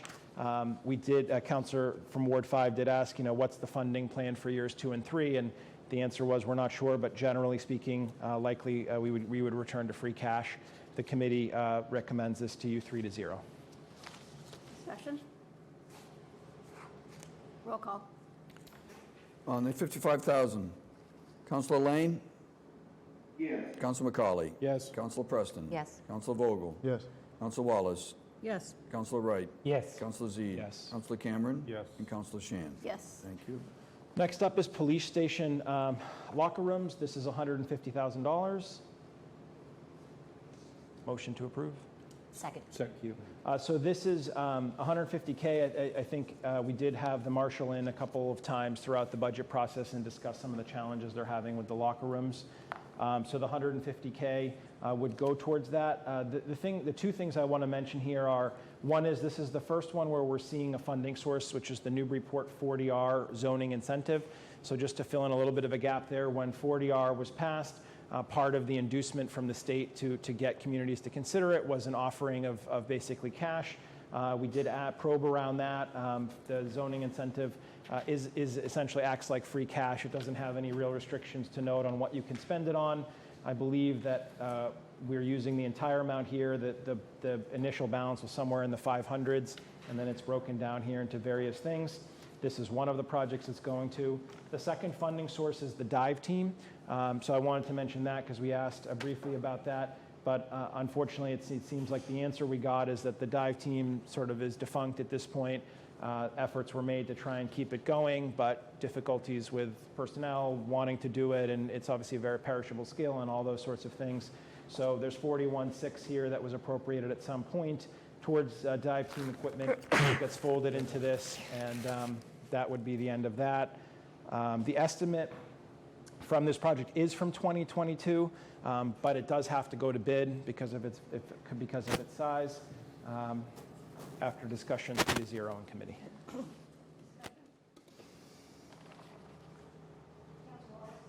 Just a question. What is the time frame on this? Do they need to do plans? Is this something that will happen soon, or would it be within a year, if anybody knows?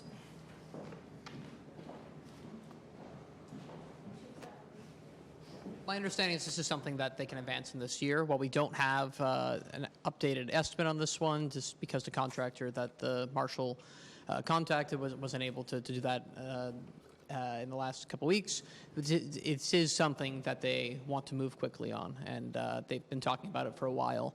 I think it was my second day here in the job that the marshal showed me, all the plans for making this project happen. So that's the answer. I just wanted to answer the part about the funding sources. Because this doesn't have any free cash, there's no fiscal year restraint. It's more about the project timeline and obviously the need, which they made the case for during budget hearings.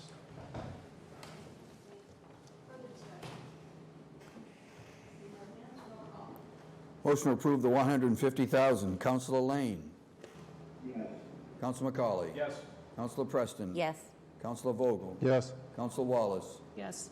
Councilor Wright? Yes. Councilor Zede? Yes. Councilor Cameron? Yes. And Councilor Shan? Thank you. Next up is a motion to approve the North Jetty Merrimack Dredge Project, 50,000. Second. Okay, so I think we've discussed this one recently. The most notable recent discussion was the IMA, the intermunicipal that we did with Salisbury. You heard from the mayor tonight that some bids were received, but it's actually not clear yet exactly what that means for this project because the side dredge was listed as an add-on. So, you know, it's been only a couple days, which in Army Corps time doesn't count. So it'll take some time to understand what the bid said. But the idea here is that the $50,000 would cover the city's remaining share. Should it be less than that, it is noted here that funds remaining would close back to the retained earnings of the harbor master. It is $50,000, and again, this is this is estimated to finish the side dredge in terms of cost, or maybe even be a little bit more than is actually needed. 3-0 in committee.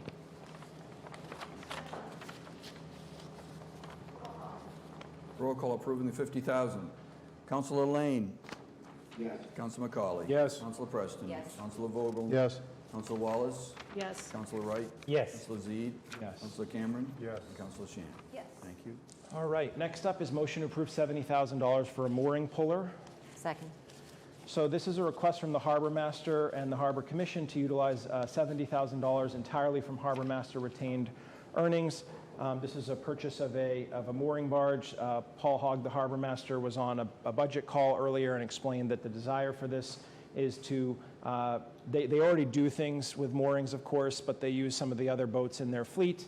And the idea was that this could be more of a beat-around boat and be utilized for mooring stuff rather than wearing and tearing on the other boats, installing and removing docks and things like that, keeping moorings where they're supposed to be, removing trees and other things like that. The quote was from May of 2022, so it's from last month, $70K. This one was discussed in committee 2-1. I was the dissenting vote. Thank you. Discussion. Roll call. This is a roll call on the 70,000 for the mooring puller. Councilor Lane? Yes. Councilor McCauley? Yes. Councilor Preston? No. Councilor Vogel? Yes. Councilor Wallace? No. Councilor Wright? Yes. Councilor Zede? No. Councilor Cameron? Yes. Councilor Shan? Yes. 6 yes, motion passes. Okay, next one is, all right, next one is motion to approve $200,000 for downtown utility upgrade. Second. Thank you. So this one we had obviously a considerable amount of discussion on, first from a high level. This is $200,000. I think everybody's heard now about potential future need to overhaul the downtown utilities, which primarily includes water and sewer, but also some other things like gas, which would not be the city, but is part of the discussion. We also learned in discussion that the city actually owns some of the electrical infrastructure that exists underneath there, primarily that serving the street lights. So, and then there's also a considerable amount of drainage considerations that I think we've heard about throughout different projects. This money is really focused on surveying the downtown utilities. So I don't think, given the history of the city, everybody knows exactly where everything is underground. So this $200,000 would go to that purpose. It is split evenly, a third from free cash, water retained, sewer retained. It is based on an estimate received in the mayor's office in April of 2022. We did have, let's see, a number of other things that we turned up that may be of interest to you. Would we get some kind of scope or cost estimate of what this thing looks like at the end of this? The answer was yes. We hope to have something, maybe plus or minus 15 or 20%, but just some kind of scope, because I think we've all heard some big numbers thrown around. Some are heartburn, some are heart attack. So we would hope to get somewhere, figure that out.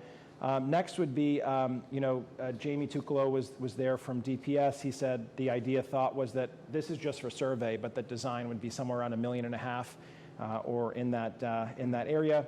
Councilor Vogel asked, what is downtown as it relates to this project? And we sort of said the Route 1 bridge to the sewer plant up to High Street was the box, give or take. So that's the scope or the locus that we're talking about. We talked about high-speed chargers came up and whether that was being considered as part of this. That, in other words, would there be enough electricity to feed those? And some discussion from the Energy Advisory Committee that there seemed to be some question mark as to, even if we wanted to do it today, is there enough whatever is needed bandwidth underground to feed that? It wasn't contemplated at the time that it would be involved in the discussion, but we brought it up, so hopefully it can be considered. The timeline of this is 6 to 8 months for the survey to be completed to give you a sense for how big it is. Then we talked about drainage as it relates to the waterfront park, which of course we're on the precipice of discussing and acting on. And Andy Port chimed in that there is a plan to bury a large culvert and that it is contemplated to be able to carry the flow that they anticipate, but some question marks there. And then finally, President Shand asked about is there a nexus to Waterfront West and any potential development there? And the answer is, certainly in the sense that it's another consideration, but the utilities downtown, particularly sewer, for example, carries a lot of flows well beyond that area there. So after much discussion, the committee did come to a conclusion of 3-0, recommending approval for this, and I'll leave it there. Thank you. Councilor Z, discussion? Councilor Wallace. Yes, I am not going to be voting in favor for this. Again, it's a good project, but I think we need to finish the projects that we've started. We've got Hale Street. Again, we've got safety issues on Merrimack. If there's additional funds that need to happen on High Street. So, and also 200,000 seems very high to me for a survey. So it seems like it could be refined a little bit more. So this would be something I would rather see, again, some safety projects take precedence over this, and maybe this could be looked at again next year. And I would rather see Hale Street move forward over this as well. But I also think if they needed to, they could start running some preliminary drainage calcs without even spending 200,000. So that's my reasoning. Thank you. Councilor Wallace. Further discussion? Roll call. So on approving the $200,000, Councilor Lane? Yes. Councilor McCauley? Yes. Councilor Preston? Yes. Councilor Vogel? Yes. Councilor Wallace? No. Councilor Wright? Yes. Councilor Zede? Yes. Councilor Cameron? Yes. And Councilor Shan. Yes. Okay. Next is the salt shed, $360K. Second. Thank you. So this is entirely coming out of the 40R zoning incentive. It's probably the other biggest one for that funding source. Jamie has talked about this at length. So we know that the idea is to be able to have enough salt to carry us through a storm and then some, and to be able to buy in excess. The biggest question we asked was confidence in the 360 number, because this was something in the 2s last year, and the deputy director was very confident that it could get done at this cost and could get done in the coming months or so ahead of the winter storm season. So it's 3-0 in committee. Thank you, Councilor Z. Discussion? Councilor Wallace. Is there a time frame on this, and are there design plans required, or what's the process? I don't think there's a design. I think they were basically buying like an off-the-shelf, not literally, but it was just like a structure you buy. And Jamie had I can't remember the number, but there was a number, and then there was some concrete work or something to do it. And my understanding on the timeline was it would be ready for this winter season. That's the closest I could probably answer. If Ethan or somebody else has more, I defer. I see City of Newburyport DPS. I don't know who that is. Yeah. Someone else has got it. Jamie or whoever is listed as City of Newburyport DPS, can you answer that question?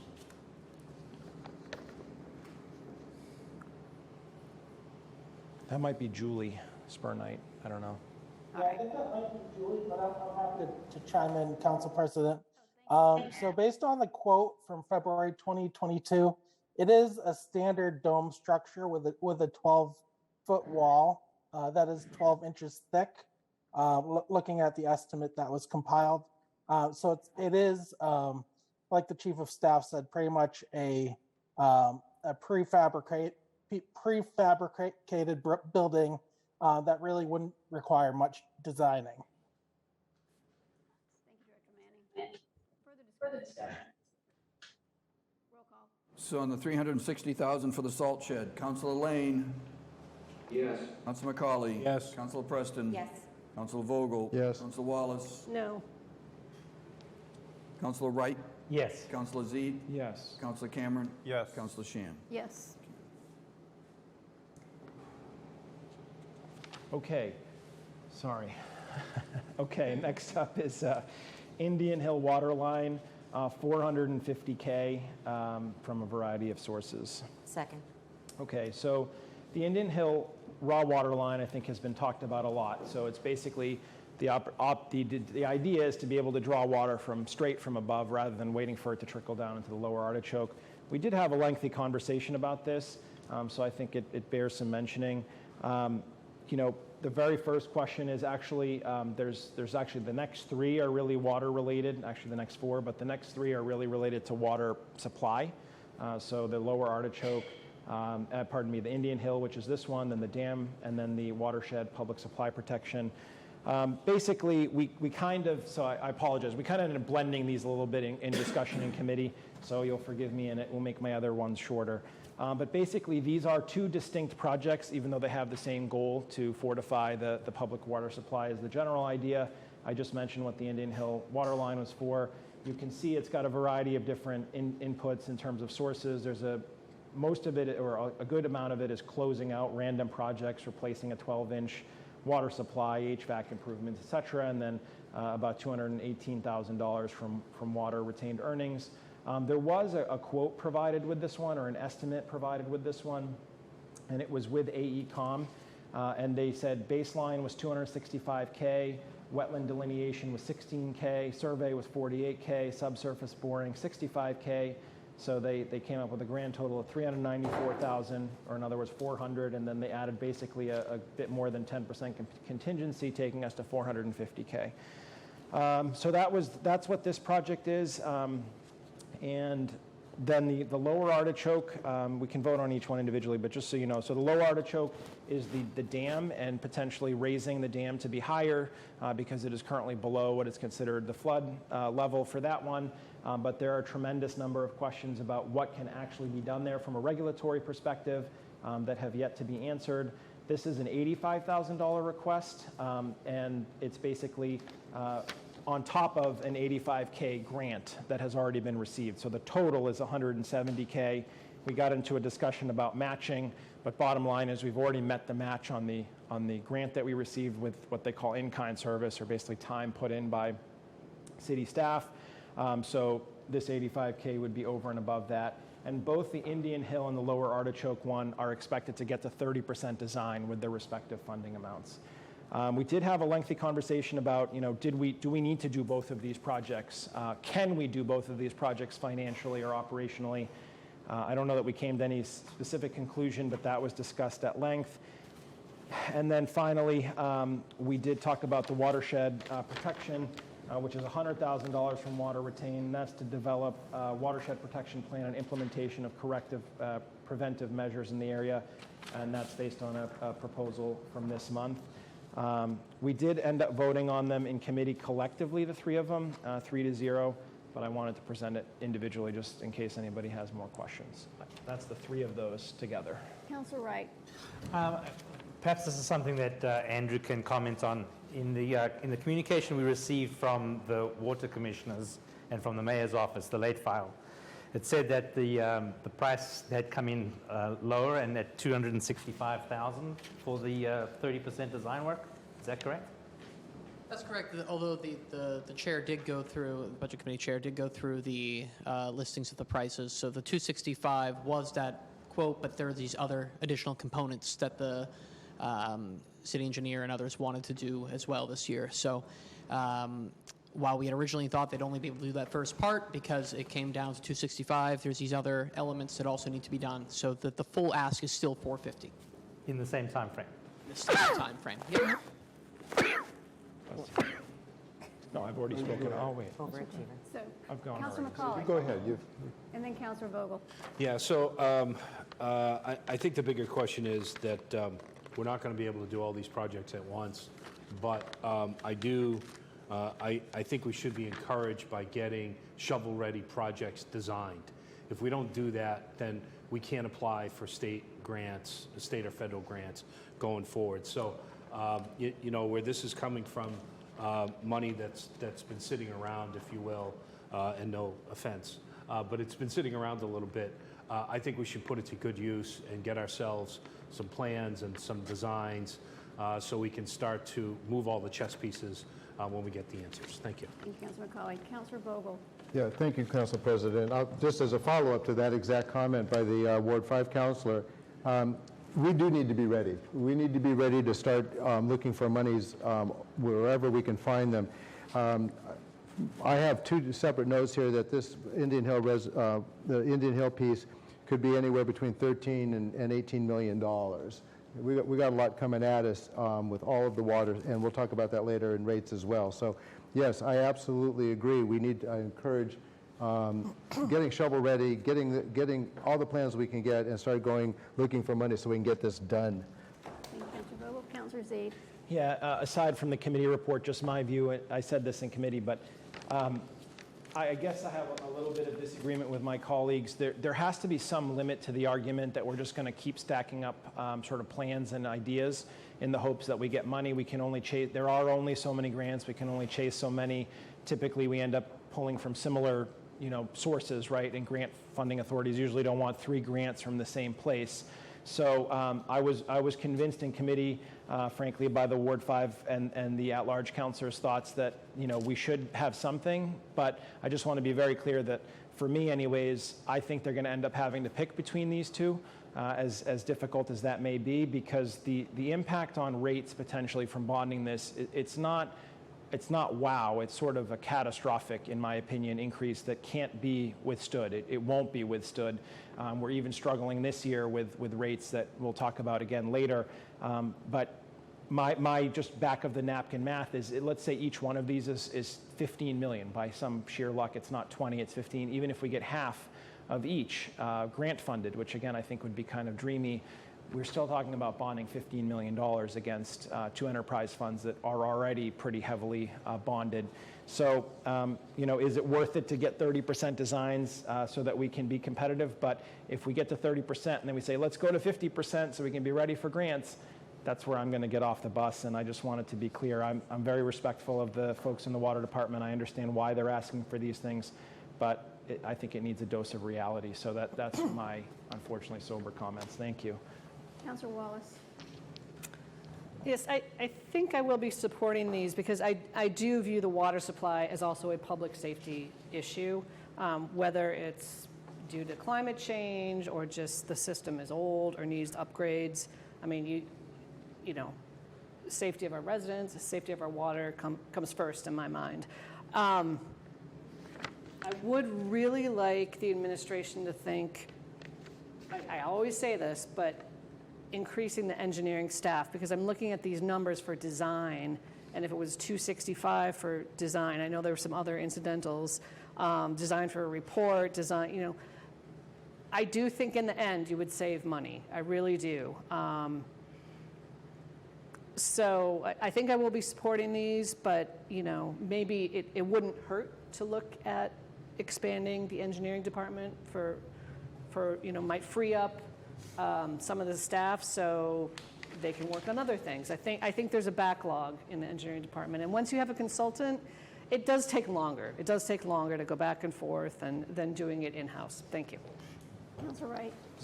Just for my clarification, that if we spent the 265, would that get us to 30% design and be shovel ready? 30% design, yes. Shovel ready, no. I think we'd still need to Still need the others? So it was quoted as this is the first stage. There's still, 30 to 100% design that needs to occur. In I believe the CIP, it shows it as almost an $800,000 figure that they had estimated before. Now, those estimates can change. We'll know a lot more after this 450 is done. Thank you. Thank you, Councilor Wright. Further discussion? Councilor Z.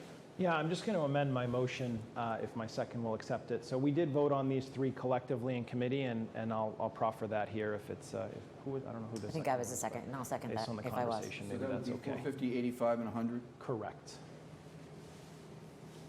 Okay. So do we know what we're voting on individually? Okay. No, to collectively. Well, Sorry, collectively. and this collectively. one, yeah. All right, roll call. So motion to approve the 450, the 85, and the 100. Councilor Lane? Yes. Councilor McCauley? Yes. Councilor Preston? Yes. Councilor Vogel? Yes. Councilor Wallace? Yes. Councilor Wright? Yes. Councilor Zede? Yes. And Councilor Cameron? Yes. And President Shan. Yes. Thank you. Okay, next is 170K for water treatment plant evaluation and upgrades. Second. Thank you. So this is entirely from the water retained earnings. We did talk about this again during CIP and budget a little bit, but we basically understand it to be that the water treatment plant needs some upgrades and some updates, and there's also new considerations around PFAS and things like that. Odor and taste also comes up in this conversation, but this isn't for any specific work. It's for assessment and not even a design. It's really more for assessment. Tom Cusick is here. He's the water superintendent. He's TDC junior at the bottom there if anybody wants to ask him further questions. We did have not as much discussion on this after we were a little bit tuckered out from the last three, but we did. It does come to you 1 to 2 actually, but coming out out of committee anyways with that flipped recommendation. Any questions? Tom? Yeah, I always try and I try and give the committee report just to make sure it's separate. But I was one of the dissenting votes, and the reason is, and I stated this in committee, is I don't really know where we're pumping the brakes. I mean, that's really my bigger question with globally across all of this stuff. But I think this assessment can wait. I think the other things are, the dam obviously has specific considerations with the potential backflow from the river and things like that. And the Indian Hill project has value in a different way. It's not to say that the water treatment plant is not a priority or that the water staff is giving us bad information, but again, just trying to make anything pencil or make sense. So I think this one, in my opinion, should be a casualty for this year and can be considered in another funding cycle. Councilor Vogel. Thank you, Council President. I would take the other stand. I think that we have this in front of us. It's come forth through the administration saying, here's $3 million. Let's take care of these things that have been before us. We often talk about our capital improvement plan. We talk about getting things done, and I think that this is a great opportunity to really come to an understanding. And an interesting conversation I had today with, the water department with Julie. Things are starting to move in there in terms of getting things done with, as the staff there's new staff in there, and they're finally, I'm not going to put words in her mouth, but, they're finally getting things done. And she took a tremendous amount of time today talking with me. It was a great meeting, and I think we need to give credence to what they're doing. They're really moving forward. They're really taking their time. They're taking a look at it and getting things done. So let's do it. Let's not keep kicking the bucket down the road. Let's take care of it. Thank you, Councilor Vogel. Further discussion. Councilor McCauley. Yeah, I'm a bit split here, right? So I do want to keep things moving. I do think this is an effective use of money, but we do have our own physical resource issues that we have and constraints that we have. And the question is, how many projects can we plan for, right? Never mind how many can we do. How many, will the 3 projects that we just approved, will they take 75% of the work effort going forward through the remainder of the year, right? And while we may approve this for somebody to look at what's going on at the treatment center, it's really next year's business anyway, because we're not really there, right? And so just a bit of perspective. Thank you. Thank you, Councilor McCauley. Further discussion. Councilor Wright. So we've talked quite at length, and we've voted to take quite a bit of money out of the water retained earnings. We're going to be asked to do that again in one way or another when it comes to the public utilities. And so for me, the money that's in the retained earnings is money that the ratepayers have put in there over time. And the retained earnings fund is supposed to be something that's there for for a calamity or an emergency to cover that. I'm getting very concerned that that we'll be having conflicting items that are going to be covered from retained earnings. And at this time, I think it might be prudent not to take $170,000 out of retained earnings, particularly when we discuss the next item on our list as well. So those are my thoughts on depleting retained earnings in one regard, or prioritizing how we spend the retained earnings. Thank you, Councilor Wright. Further discussion? All right, roll call. This is a motion to approve the $170,000. Councilor Lane? No. Councilor McCauley? No. Councilor Preston? No. Councilor Vogel? Yes? Councilor Wallace? No. Councilor Wright? No. Councilor Zede? No. Councilor Cameron? Yes. Councilor Shan? Yes. Motion fails. 3-6. Yes. Thank you. Next up is Plum Island chlorine, and this is for $100,000. So this is a chlorine booster station, and I just want to note this is a new source we haven't seen yet. This is the Plum Island Settlement Fund. You'll recall, some of us who were on the council. This is the only one that requires 8, a supermajority to withdraw, because it's coming from a fund that was formed with that when we received the settlement as a result of the litigation arising from the sewer system out on the island. It was deposited into a then created fund, which requires a supermajority from which to extract funds. You know, long story short is this is the primary chlorine booster. I think there was a small chlorine booster somewhere else, but like this is almost the only one. I think there's a little bit different answers there if somebody wants to clarify, but essentially this is the only chlorine booster in the system, and we essentially had a lengthy debate, not so much about what chlorine is for and why it's important, but rather the funding source. So I'll try to do my best to summarize both sides of the argument, and then I'll sit and I can stand later if needed to explain my position. But on the one hand of things, basically the argument presented by some councilors as well as the deputy director is that this fund was created for the purpose of serving and helping the Plum Island system, whatever that may entail, and that this is part of the Plum Island system, and this station, to the extent that it exists, only serves Plum Island, and this is obviously related to water. The other side of that seesaw argument is that there's a question about you know, how costs related to the Plum Island system are borne, and that, you know, just like anywhere in the system, a cost could arise, and effectively that gets split up across all of the rest of the ratepayers, and that the Plum Island residents are the only ones who pay a betterment. Not quite the only ones, but basically the only ones that pay for their core system, unlike anybody else in the system. And then we got into a discussion about if there's a fire on the island and opening valves and things like that. And then we got into a discussion about chlorine with well 2, but I'm just going to kind of leave those off to the side. So it's $100,000 from the Plum Island Fund. 8 votes are needed.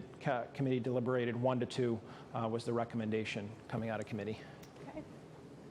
Further discussion. Councilor Wright. Well, Councilor Cameron, then Councilor Wright. Just a quick That's question. fine, go ahead. So if it didn't come out of this Plum Island Fund, would it just come out of retained earnings, water retained earnings? Yeah, so just to answer, I mean, if it doesn't come out of this fund at this time, it doesn't come out of anywhere. So we haven't received any, you know, maybe alternate idea. We did talk about in committee, could we make a compromise? Could we take half from here, half from there? Or could it entirely come from water retained earnings? But to date, we don't have any other proposal from the administration. So it is what it is you see here. And we cannot amend the funding source. We can amend the amount. We could, just like anything else, we can cut, but we can't add. Thank you. Councilor Wright. So again,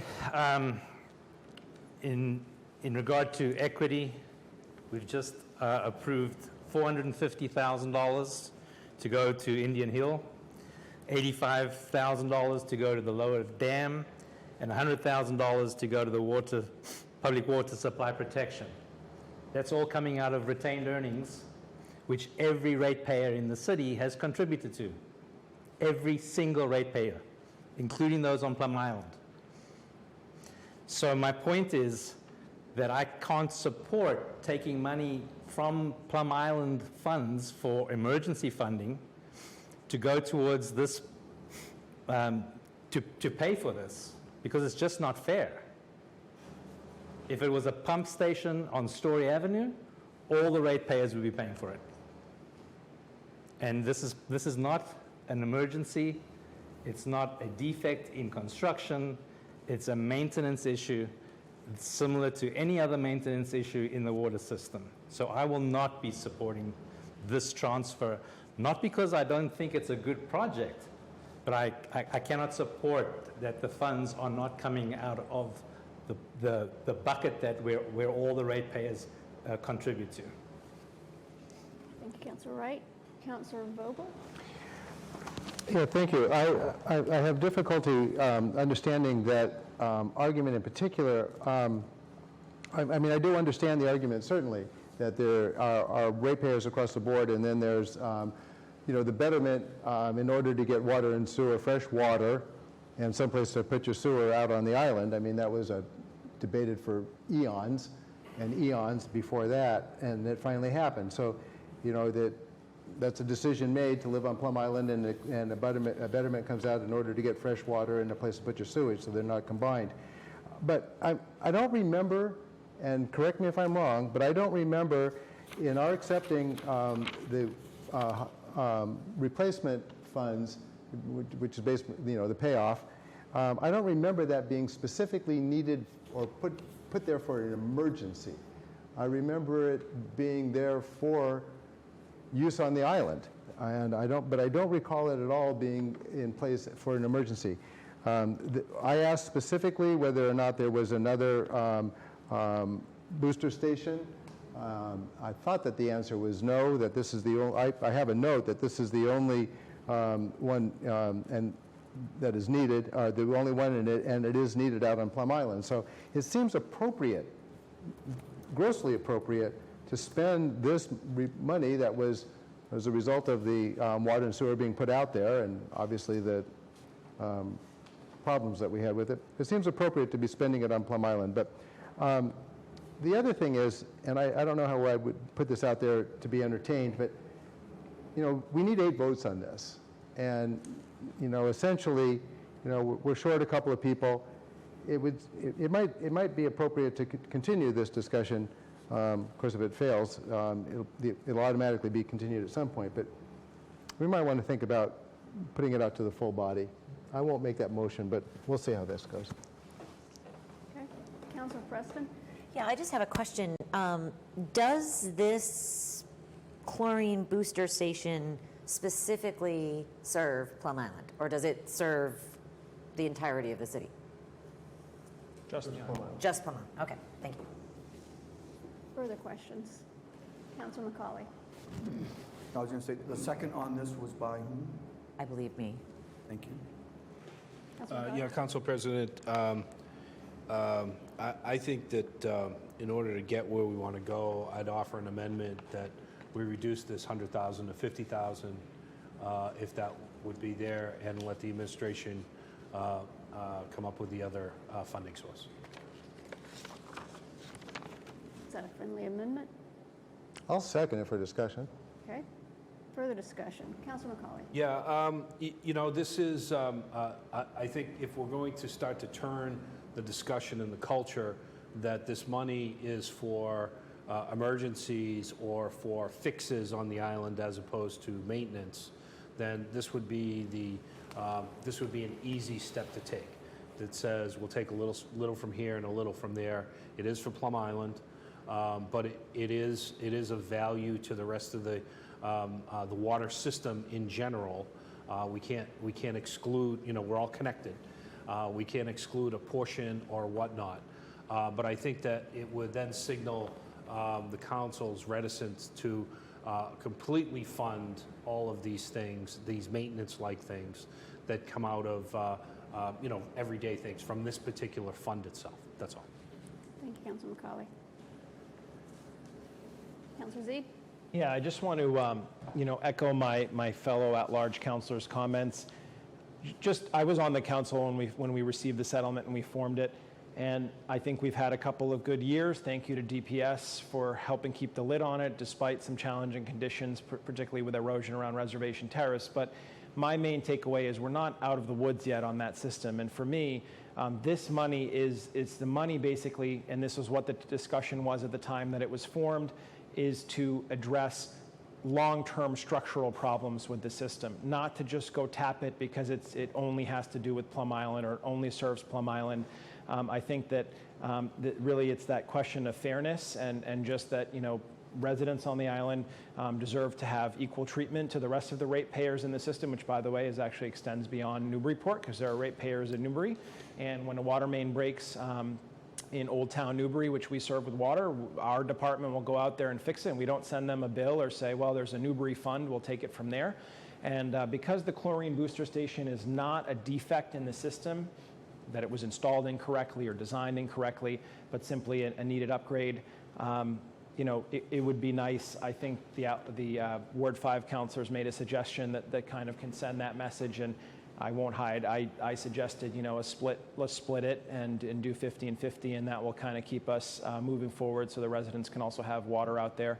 So I'll support the amendment, and I think that we'd really be essentially asking the administration to come up with the other 50 grand from wherever they wish, so this project can get done. Thank you, Councilor Zaid. So, roll call on the amendment. Roll call on the motion to reduce the 100,000 to 50,000. Councilor Lane? Yes. Councilor McCauley? Yes. Councilor Preston? Yes. Councilor Vogel? Yes. Councilor Wallace? Yes. Councilor Wright? No. Councilor Zede? Yes. Councilor Cameron? Yes. Councilor Shan? Yes. Motion passes. Motion on the floor is to approve at 50,000. All right, roll call. Well, Councilor Wallace? This is back to the underlying motion. Approximately how much is in the Plum Island Fund? It says here 472. I must be looking at a different. This is what they handed out that day. 472,543. Okay. It's in the hydrant fund. Yeah, there's more than 472, and the original amount, Ethan's going to correct me, but it was 5.5 to start. We spent approximately 3.2 for the hydrants, leaving about. So this is like a subset of the fund. Okay. Because this is what's the hydrant. The hydrant was a project that had an appropriation, and then this is Ethan he's got his hand up. So. Ethan? Sure. So including the hydrant replacement project, the total balance is $2.2 million in the Plum Island Utility Trust Fund. I'm sure I did. Did that answer your question? Yes. Okay. Yes, thank you. All right. So, further discussion? All right. Roll Call call. on the motion to approve at $50,000. Councilor Lane?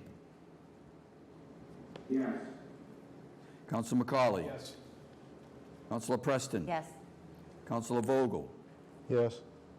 Councilor Wallace? Yes. Councilor Wright? No. Councilor Zede? Yes. Councilor Cameron? Yes. Councilor Shan? Yes. Motion passes.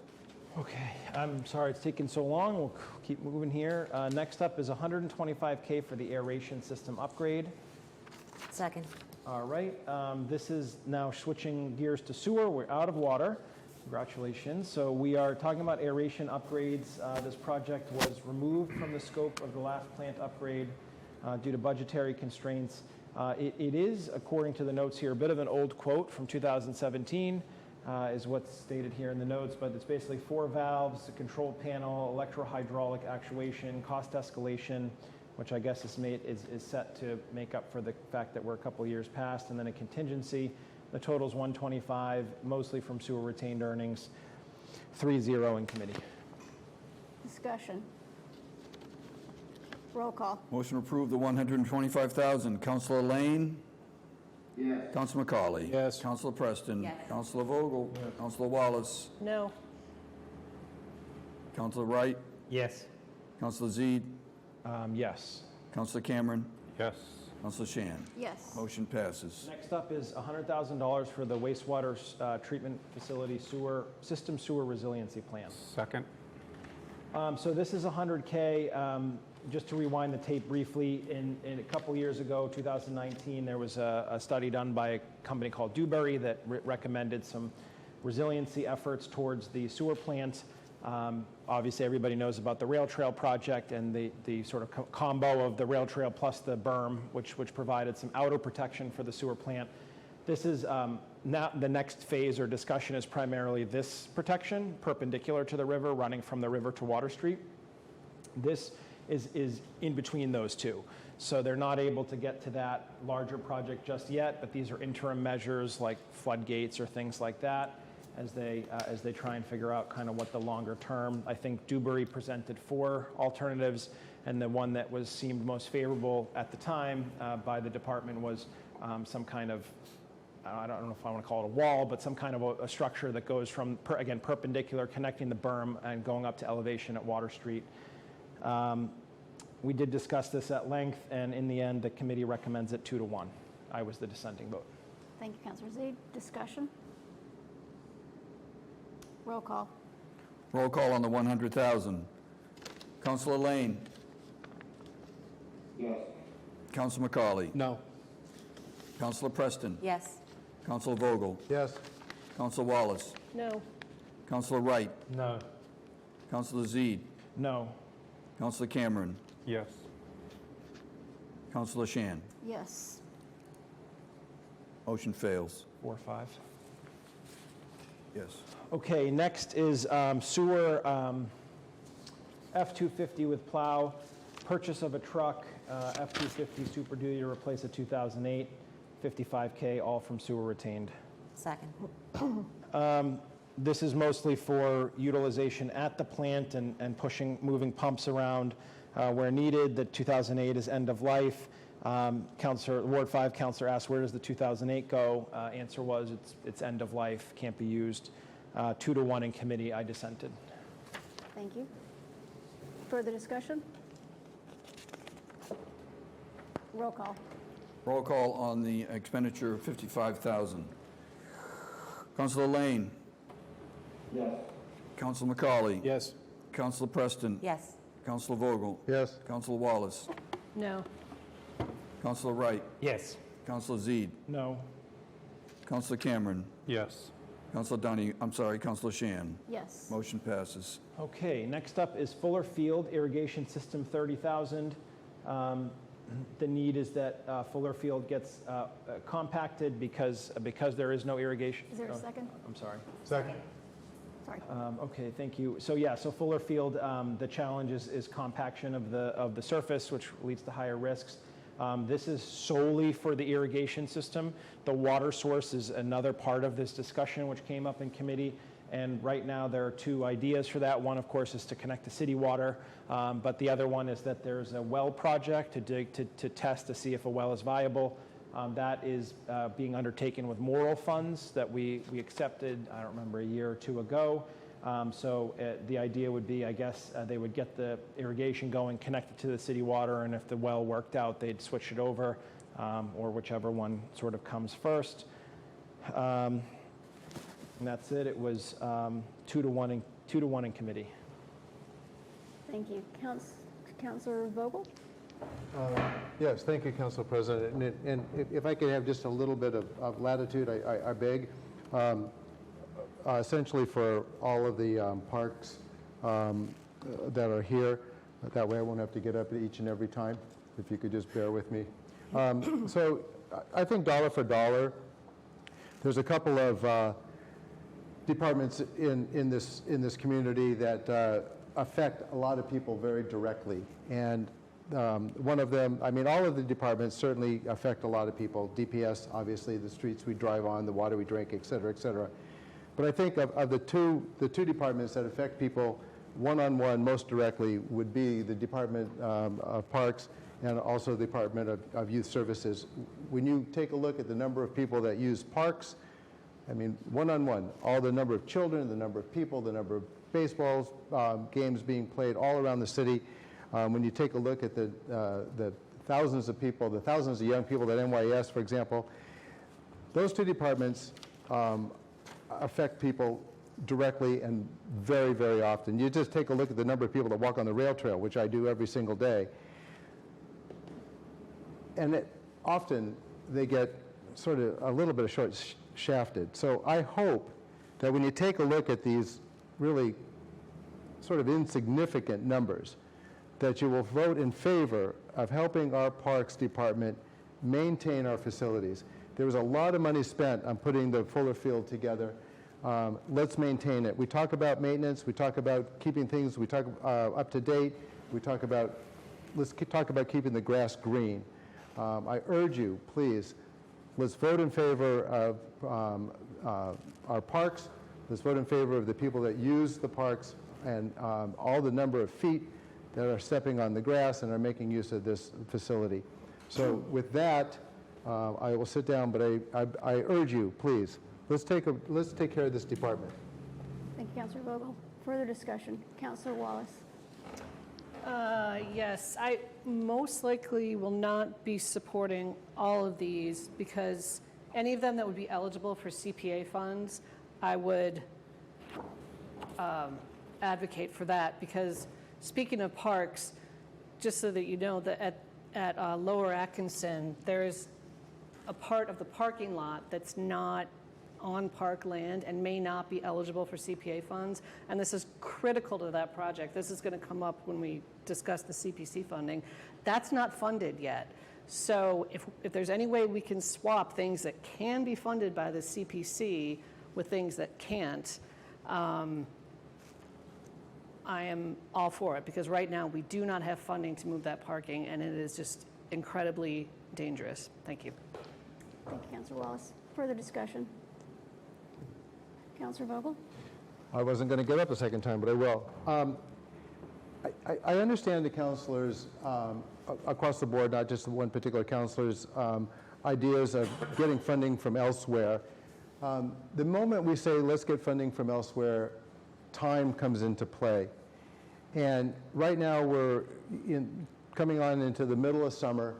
It would be really nice to get particularly this project going so that that field doesn't burn up and so that that department, who is very short-staffed, can get things done. I think that as we come along and we need funds for other items such as been mentioned, let's address them as they come, but let's not cut this one short in anticipation of maybe needing, $30,000. We're talking about $30,000 out of free cash to maintain a field that we spend a ton of money on, and we need to keep it going. Is there anyone else besides Councilor Zeid? An opportunity for someone who hasn't spoken. Okay, Councilor Zeid? Yeah, thank you. I think it is apropos to just have the debate now on these three, the broader themes. So I just want to express a little bit of frustration. It's been many years. There are some arguments that are used ad infinitum. They're used on everyone. Timing, the council's too slow, council doesn't work hard enough, we're not moving fast enough. Then second one is, free cash is going to freeze. I hear that one every year. Construction season's going to end, et cetera. And, we're just here, let's just do it. I've kind of reached my limit personally with it after many years, just because it isn't the council. Those are constructs not created by the council. The fiscal year ends when the fiscal year ends. Free cash will unfreeze in November. There's nothing that inhibits transfers from coming in between November and the end of the year. So we often do this at the end of the year, but we don't have to. That's number one. Number two is the CPA has its own schedule, which we're trying to improve for the benefit of the council workflow, but they could just as easily come in at that time as well. So I feel like the council's often the last speed bump and we get blamed for everything that comes up. It's like, oh, the fiscal year's ending, oh, the construction season. The well project, for example, for Fuller Field, I feel like we accepted the funds at least 2 years ago. So there are things that just get accepted and money just sits, and then every time it's the council that's the one holding things up.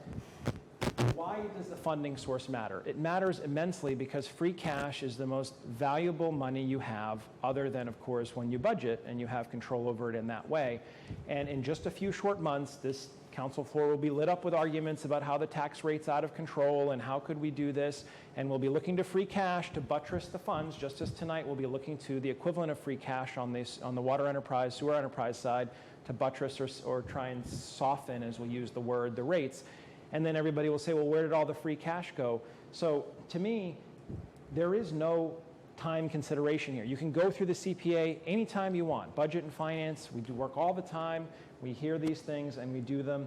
And I just, I got a number of emails, I'm sure today, as some others did, about the skate park, and the same argument came up. And you know what? This is why CPA exists. We're actually on the precipice, I can't believe it, of spending close to $7 million out of CPA to do a waterfront park, to do a Bartlett Mall, to do an Atkinson Common. And you're telling me that we can't find, 50 or 75 grand out of there for a on-point project for what CPA, you can go read CPA allows for restoration of things like a skate park and so forth. It's mind-boggling to me, but I can't let the council take the fall for that. It really isn't fair. We're here, we're working, we're available. Give us the right funding source, and I think we'd be happy to move forward with it. Councilor Vogel? Thank you. Yeah, that's my argument exactly. We're here, let's take care of it. Those arguments about timing and about all of those arguments, they're used on both sides. They're used when convenient for wherever it is whichever position you might want to take. So I'm not suggesting that we're under the gun. I'm just suggesting here that we need to give some credence to the Parks Department. If I may I direct a question to the Ethan, the Director of Finance? Ethan, how much money is in free cash at the moment? Once everything is approved, we had projected 876,000 would be left in free cash. $876,000 would be left after the expenditure of this That's correct. Okay. So we're still going to and we haven't approved them all, so it's probably going to be closer to, $1 million still left in free cash. Would that be fairly accurate? Yes, depending on what gets approved. Well, we've already not approved several. So here we're looking at 30, 40, 50, 60, so $70,000, $80,000 out of that nearly million that's left.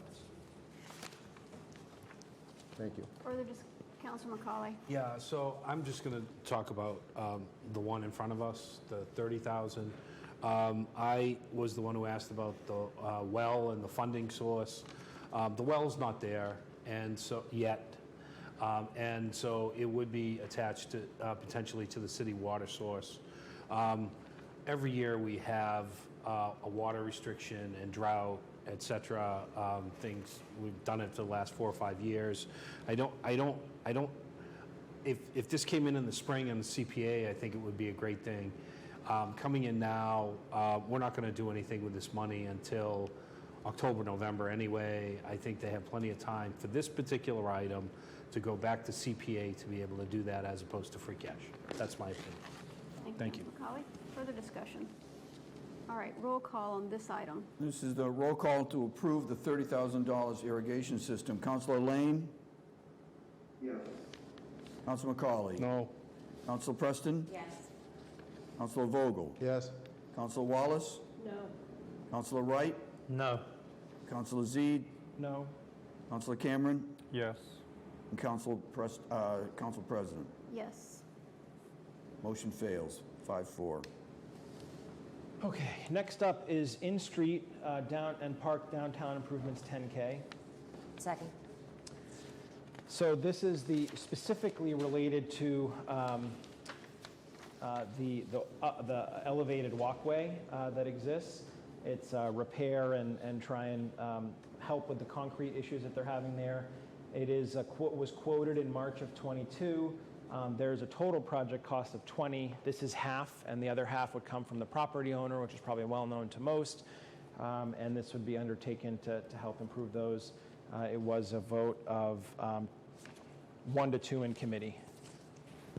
Discussion. Roll call. So motion to approve the $10,000. Councilor Lane? Yes. Councilor McCauley? No. Councilor Preston? Yes. Councilor Vogel? Yes. Councilor Wallace? No. Councilor Wright? No. Councilor Zede? No. Councilor Cameron? No. Councilor Shan? Yes. Motion fails. 4 or 5. Correct. Okay, next up is Newburyport skate park repairs, 24K. Park is in need of widespread concrete repairs. Quota January of 2022, 24K coming entirely from free cash. Second. Thank you. The Parks Director was with us in the meeting and stated this is very urgent. Councilor Vogel asked who is the contractor. It is somebody who knows about skate parks, and the Parks Director has met this contractor on site 2-to-1 in committee. Discussion. Councilor McCauley. Yeah, I'm going to support this, and I'm going to support it because I don't believe that this type of maintenance can come out of CPA funding. Thank you. Thank you, Councilor McCauley. Further discussion. Roll call. Roll call on approving $24,000 skate park. Councilor Lane? Yes. Councilor McCauley? Yes. Councilor Preston? Yes. Councilor Vogel? Yes. Councilor Wallace? Yes. Councilor Wright? Yes. Councilor Zede? No. Councilor Cameron? Yes. Councilor Shan? Yes. Motion passes. Okay, next up is infield groomer. City Council approved in FY22 $15,000 to buy this, but basically prices have doubled. So now an additional $15,000 is needed, FY22 being 1 year back. It says the equipment will be shared with the schools, which we asked about, not shared in cost, shared in use. Most recent estimate was $31,352, 1 to 2 in committee. Got it. Discussion. Councilor Preston? Yeah, I just wanted to ask a question. So why is it not being shared cost-wise if it's being shared between entities? And don't the schools manage the fields, the athletic fields, not parks? All I can say is that that exact question came up in committee. We don't have, I mean, it's not being shared, but I'll defer to, well, and there's nobody to point over here, so I'll point to Andrew is online, it looks like. Who else? Ethan, Lisa. He's read, yeah. If they want. Schools don't share. All right.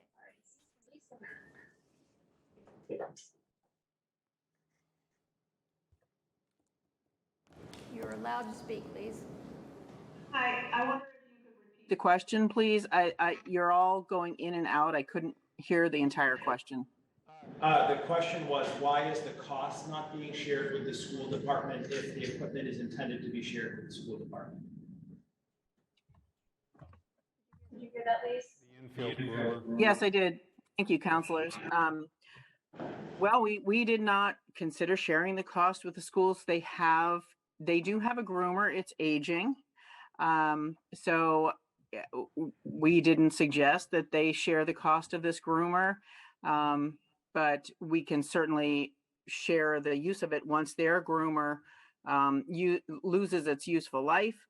This one will be available for their use. Councilor Preston. Yeah, hi. So I guess my question would be, if an infield groomer exists and that is owned by the schools, what would this particular piece of equipment be used for? So this equipment would be used for the 3 fields at Lower Atkinson, for Cashman Park, Perkins, and Woodman Park. Okay, thank you. Thank you, Director Reed. Further discussions?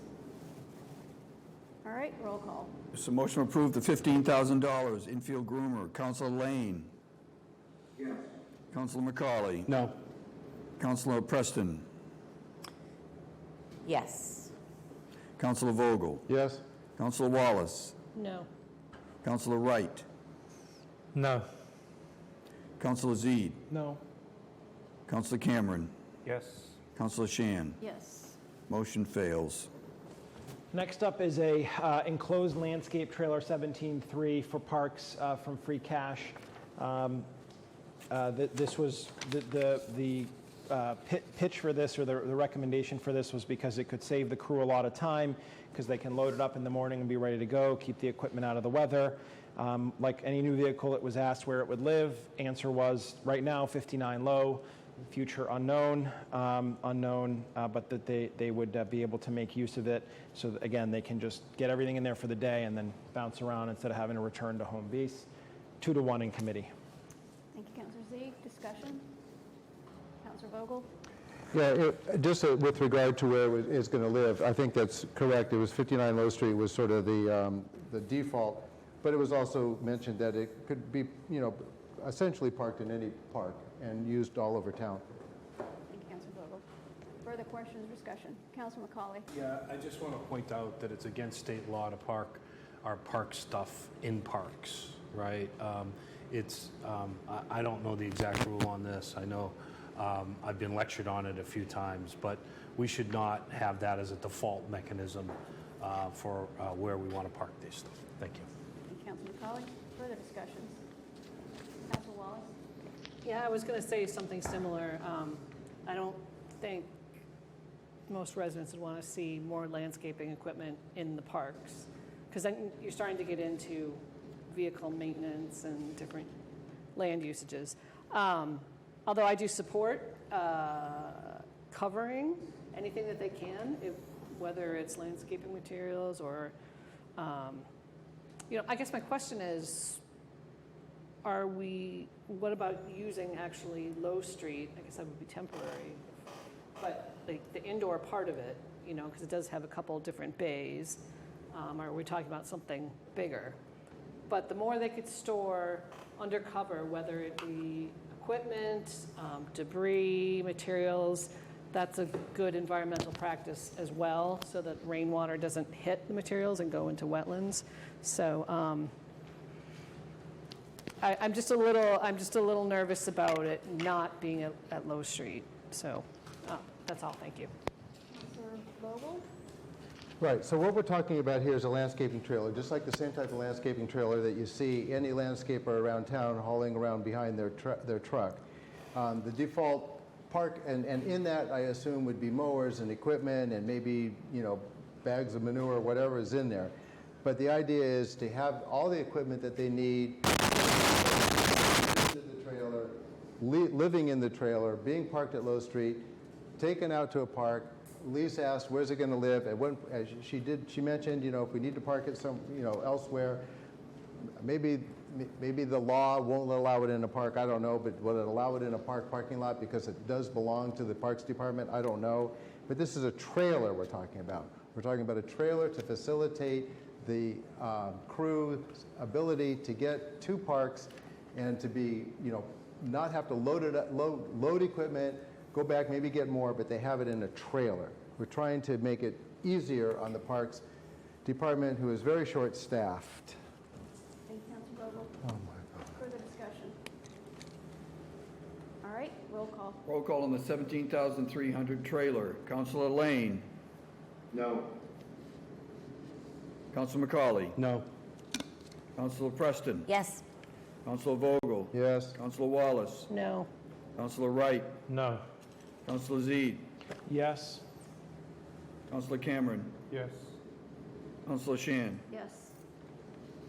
Motion fails. Next is If I the... might, I think if I could take a second just to make, I thought 30 would be enough. I'm sorry, that's my mistake, yeah. I'll take 1 second.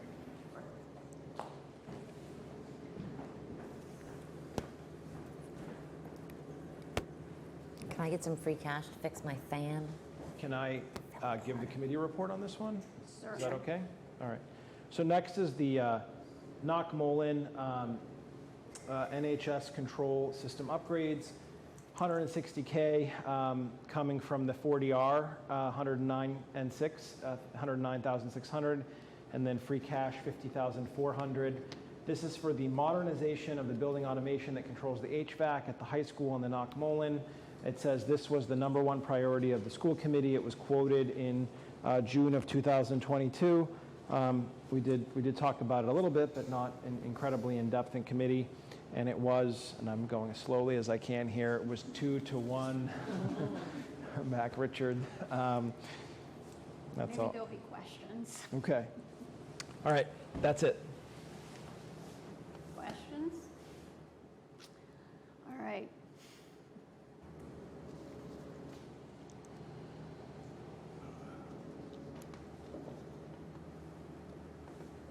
Did you get a second? Good question. Oh, I'll second it. Council Preston's been very reliable this evening, so count on her to give me a second. Getting out of the way. I got a little distracted on a couple, but Okay, all right. been generally on a roll. 32nd vote of the night, so. Councilor Zede was the mailing, and then Councilor Preston was second on, This is the knock Mullen. 160, right? yes. Thank you. Are we ready for a roll call? Yeah, I don't have a question, but I'm going to oppose the next three in terms of the schools. We just gave them a check for $35 million, and I want to quote one of the school committee members who wanted to write a post on social media. I won't quote everything, just a couple lines. The council cannot request specific line items to get cut from the budget. They can request the final dollar amount to be cut, and in theory, if the cut had passed, the superintendent and the school committee could just reshuffle things to get to the requested number and still keep the desired outcome. I say that because last year we cut several of their capital spending plans, and yet they bought them. And one of the items that they bought needs one of the trucks that is right here on the list that's here today, right? And the CIP numbers that we rejected last year were about $250,000, and the ones that I won't support this year are $265,000. So I do think with their bump and raise and all that stuff that they could shuffle things around with grants and other things that they're having come in, and increase in choice funds, et cetera, along the way, and not affect the schools at all, but also find money for them to pay for their top three priorities. Thank you. Councilor Collins, further discussion? Roll call. This is on the 160,000. Councilor Lane? Yes. Councilor McCauley? No. Councilor Preston? No. Councilor Vogel? Yes. Councilor Wallace? No. Councilor Wright? No. Councilor Zede? No. Councilor Cameron? Yes. Councilor Shan? Yes. Motion fails. 4-5. Thank you. Next is NHS Engineering Services. This is also a school project, $40,000 from free cash, hire an existing firm to perform an existing conditions report and develop plans, schedules, cost estimates for a number of issues at the high school, including rooftop chiller, replacement or upgrade, water infiltration, masonry issues, and perimeter wall. This is the number 3 priority. We did have a little conversation in committee. Councilor Vogel provided some information from the quote that was presented to us. We did have a discussion about the SOI and the roof and how does this all tie in together. We did conclude 1-2 on this one. Further discussion? And that second was by? No, I'm just gonna. Oh, I'll give it that second. Wonderful.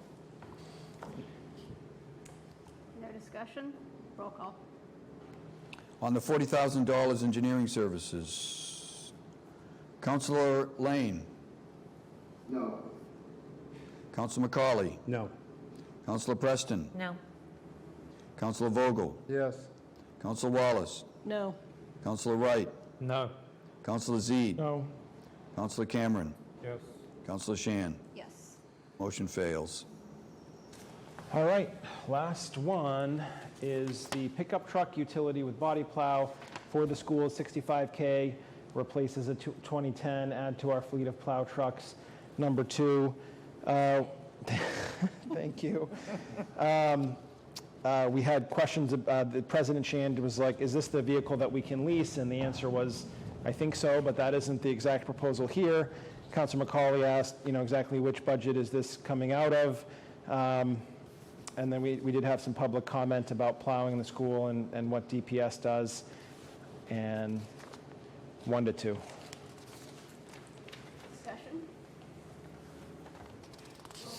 Motion to approve the $65,000. Counselor Lane? No. Counselor McCauley? No. Counselor Preston? No. Counselor Vogel? Yes. Counselor Wallace? No. Counselor Wright? No. Counselor Zede? No. Counselor Cameron? No. Counselor Shan? No. 1-8. 2. Who was the other yes? Who was the other yes? Who's over here? The yes was Counselor Vogel and Counselor Shan? No. Oh, you're a no? Yeah. I'm a no. Sorry, you're right, 1. Yeah, 1-8, right? 1-8, Thank you. 2. All right. Thank you, everybody. Transfer 129 complete. Sorry, we're not complete with budget and finance. All right, we'll try and rip through these next ones as we did in committee, and I will take Councilor Preston up on every second. So, transfer 133, motion to approve 13.5 Brown School protective measures. Second. This is brought to us by the administration. Source funding is the settlement account from the infamous 77 Lime Street project. The $13,500 is the result of some conversations between Ward 2 councilor and the mayor and DPS about some sort of very basic interim measures they could take to try and shore up the Brown School. Some funds were recently invested in the windows on one side of the building. This was to provide some measures of security as well as just, little things for water infiltration to keep the building as protected as possible. It's $13,500. There's been continued vandalism that they're also trying to fight a little bit. 3-0 in committee. Thank you, Counselor Z. Discussion? Roll call. Transfer 133. Counselor Lane? No. Counselor McCauley? Yes. Counselor Preston? Yes. Counselor Vogel? Yes. Counselor Wallace? Yes. Counselor Wright? Yes. Counselor Zede? Yes. Counselor Cameron? Yes. Counselor Shan? Yes. Motion passes.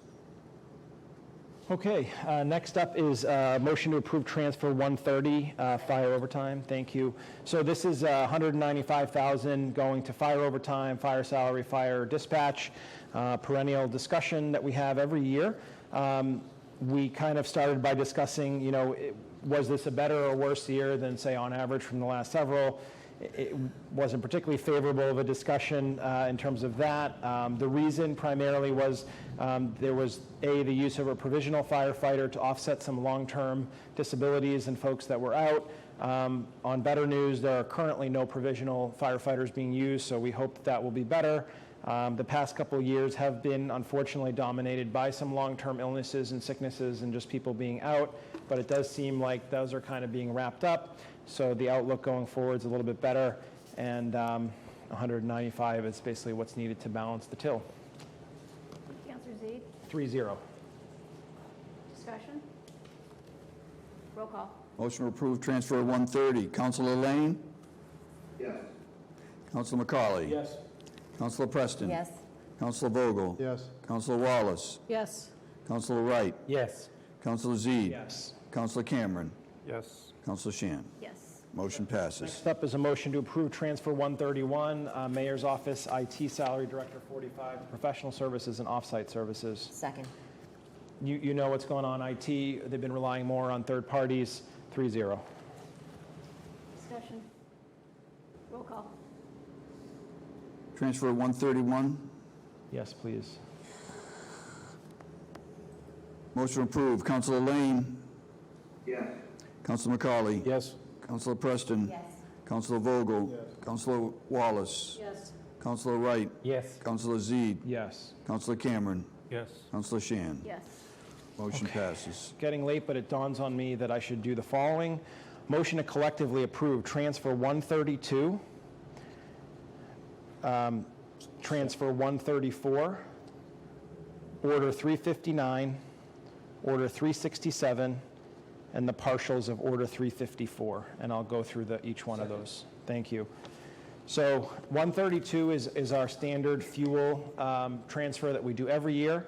So just remember, DPS buys all the fuel, lots of departments use fuel, and then this is like an intercity transfer so that each department can pay for the fuel that it's responsible for. We do this every year, right before the fiscal year closes, because that's when we can tally the fuel that's been used. City Clerk's Office, $1,500 to Clerk Administration, It's $1,500. It's basically for office supplies and so forth, with a little bit of available funding from the solid waste, which we've heard came in a little bit better than expected. The gift acceptance from Friends of Newburyport Trees, that is $9,000. That is a gift that has been offered by those friends. It is made to obviously deal with trees. I did ask the question of how many trees that we're talking about, and we did hear back from the chair of the tree commission, and they have roughly 3 costs per every tree: $200 to purchase, $200 to plant, $300 for 2 years of watering. So a guesstimate here would typically be about 13 trees or so. However, $1,400 has already been budgeted for some other trees, so it's like 8 trees or so, and they're excited to get those done. Order 367 is a Parks Make-A-Wish gift acceptance. It's another gift being offered, and it's primarily for planting trees and installing a bench for request. And then finally, Order 354, just so nobody's confused, this is a partial of the CPC, so we've already done a number of them. We have the big ones left, the Affordable Housing Trust request, the Bartlett Mall, Atkinson Common, and the Central Waterfront. But these are payments, these are basically the mortgage payments on projects that were already approved for bonds in previous years, plus the administrative cost primarily is a stipend for a member of the planning office who serves as the liaison for capital for the CPC.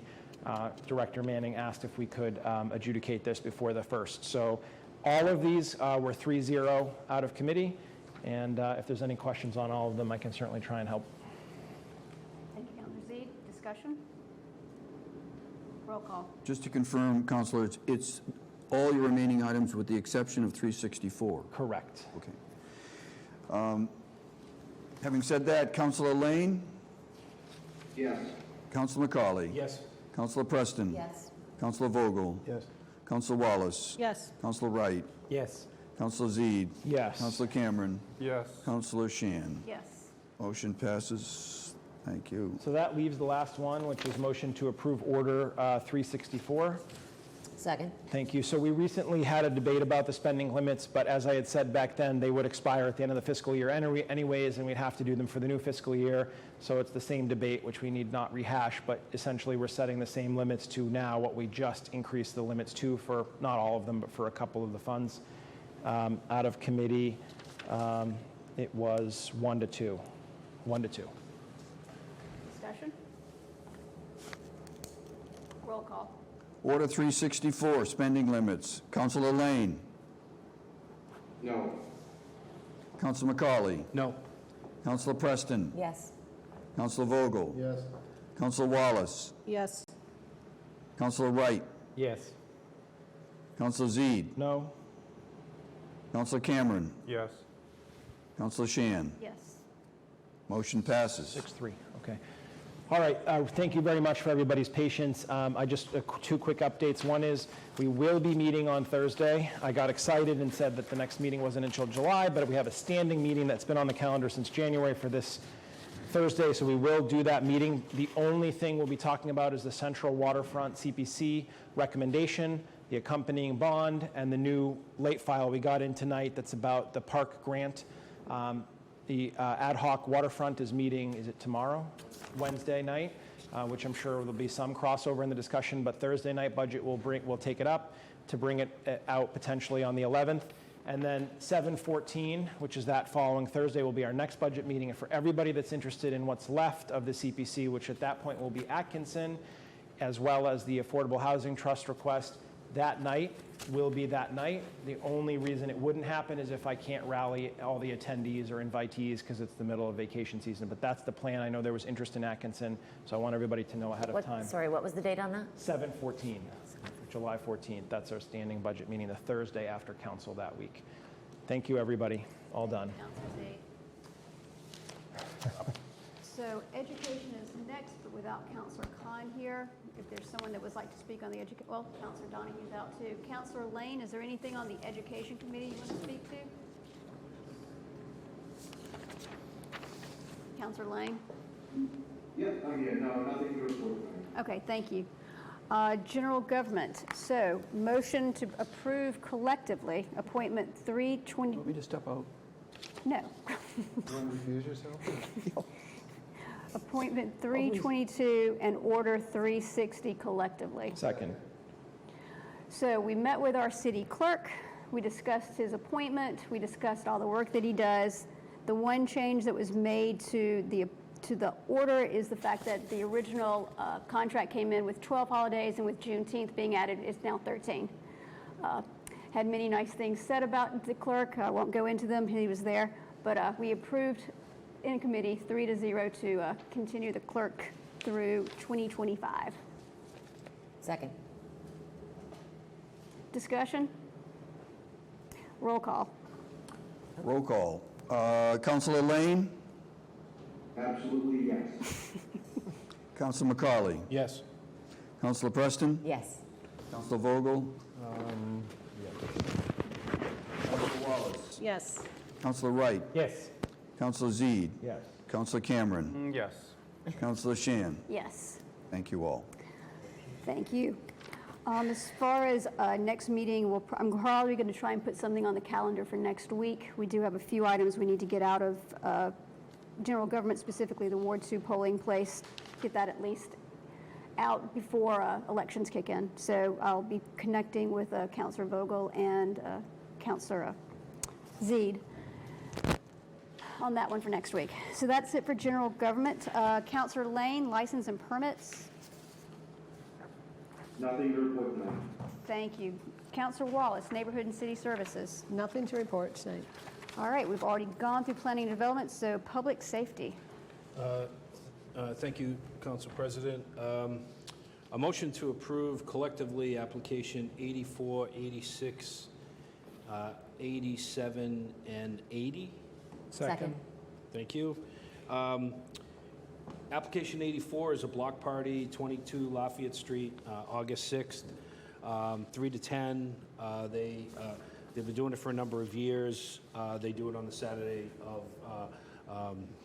the fireworks. It's a nice, safe place to do that. All of their paperwork was in order. There's been no complaints. 86 is the 19th annual chocolate tour. October 1st, 12 to 4. Who doesn't like chocolate? That's the end of that. It is a fundraiser. They raise $14,000 or so every year. They have 400 participants. Council of Aging, prescriptions, Newburyport Art, NEPA, as well as a new one, Greenstone Gives this year. They're pretty self-contained in what they do. They have 32 different stores. It's a walking tour. There's no closures of anything along the way. Application 87 is the Walk Against Domestic Violence, run by the Geiger Association. And again, there's only a slight change in so much that, and it's a safer change, they're using the rail trail and crossing, they're going down Water Street, they're crossing, they're using the rail trail to cross over on High Street and then going back on High Street and using the rail trail again. So there's no street crossings along the way. And they had done that in conjunction with the police department, who offered them some suggestions to be able to do that. Application 80 is an A-frame movable sign for Smitten at the corner of State and Threadneedle Alley. I submitted a picture with that as well. They have a nice little niche for that. It allows 5 feet on all sides, even with the outdoor dining. It comes in at night and goes out in the morning, so it's not there overnight. There's been no abutter complaints. The abutters are fine with it along the way. Thank you. Thank you, Councilor McCauley. Discussion, questions? Roll call. Collectively, 84, 86, 87, and 80. Councilor Lane? Yes. Councilor McCauley? Yes. Councilor Preston? Yes. Councilor Vogel? Yes. Councilor Wallace? Yes. Councilor Wright? Yes. Councilor Zede? Yes. Councilor Cameron? Yes. Councilor Shan? Yes. Motion passes. Thank you. I don't know if I can do an appointment with another one collectively. They're unrelated. It's an ordinance. Should I do them separately? I'll do them separately, fine. Motion to approve appointment 324, Justin Dutcher to the Harbor Commission. Thank you. Mr. Dutcher had come before the committee. He's been on the commission for 10 years. He supports the harbor master. He feels that it's a good group of working folks that they have there now. They're making real progress in progressively growing the organization and servicing the boating needs. There was a question about, with no lifeguards, were they reevaluating their safety procedures going forward, given some of the history that we've had, recent history on the river. They're investigating life rings and some of the changes of the beaches and things like that. They don't have proposals, but they've been talking about different proposals along the way, and that's where we left. Our recommendation was 2-0 to recommend Mr. Dutcher. Thank you, Councilor McCauley. Further discussion? Roll call. All those in favor, Councilor Lane? Yes. Councilor McCauley? Yes. Councilor Preston? Yes. Councilor Vogel? Yes. Councilor Wallace? Yes. Councilor Wright? Yes. Councilor Zede? Yes. Councilor Cameron? Yes. Councilor Shan? Thank you. Yes. And Council President, the last one I have is motion to approve Ordinance 115. Second. Thank you. This is an amendment to the existing noise ordinance that we have. It's also an outgrowth of what's gone on with the dredge and the Army Corps of Engineer and the request that went through the city, the administration. This is more belt and suspenders as much as anything else, and we want to fix it now, and then anything future come down will just be easily addressed with this simple language. All we did was added a section E, and I'll just read it to you. First of all, the section says, this section does not apply for, and this is section E, dredging and related sand replacement operations where the mayor has placed a written waiver which must include the terms and duration of the waiver on file with the clerk's office, which must, and said waiver has been submitted to the city council as a communication. And then we can avoid all of the hullabaloo that we went through in the last time. Thank you. Thank you. This is 2E. 2E. 3, yes. Discussion? All right, roll call. Roll call on the noise ordinance reading. Councilor Lane?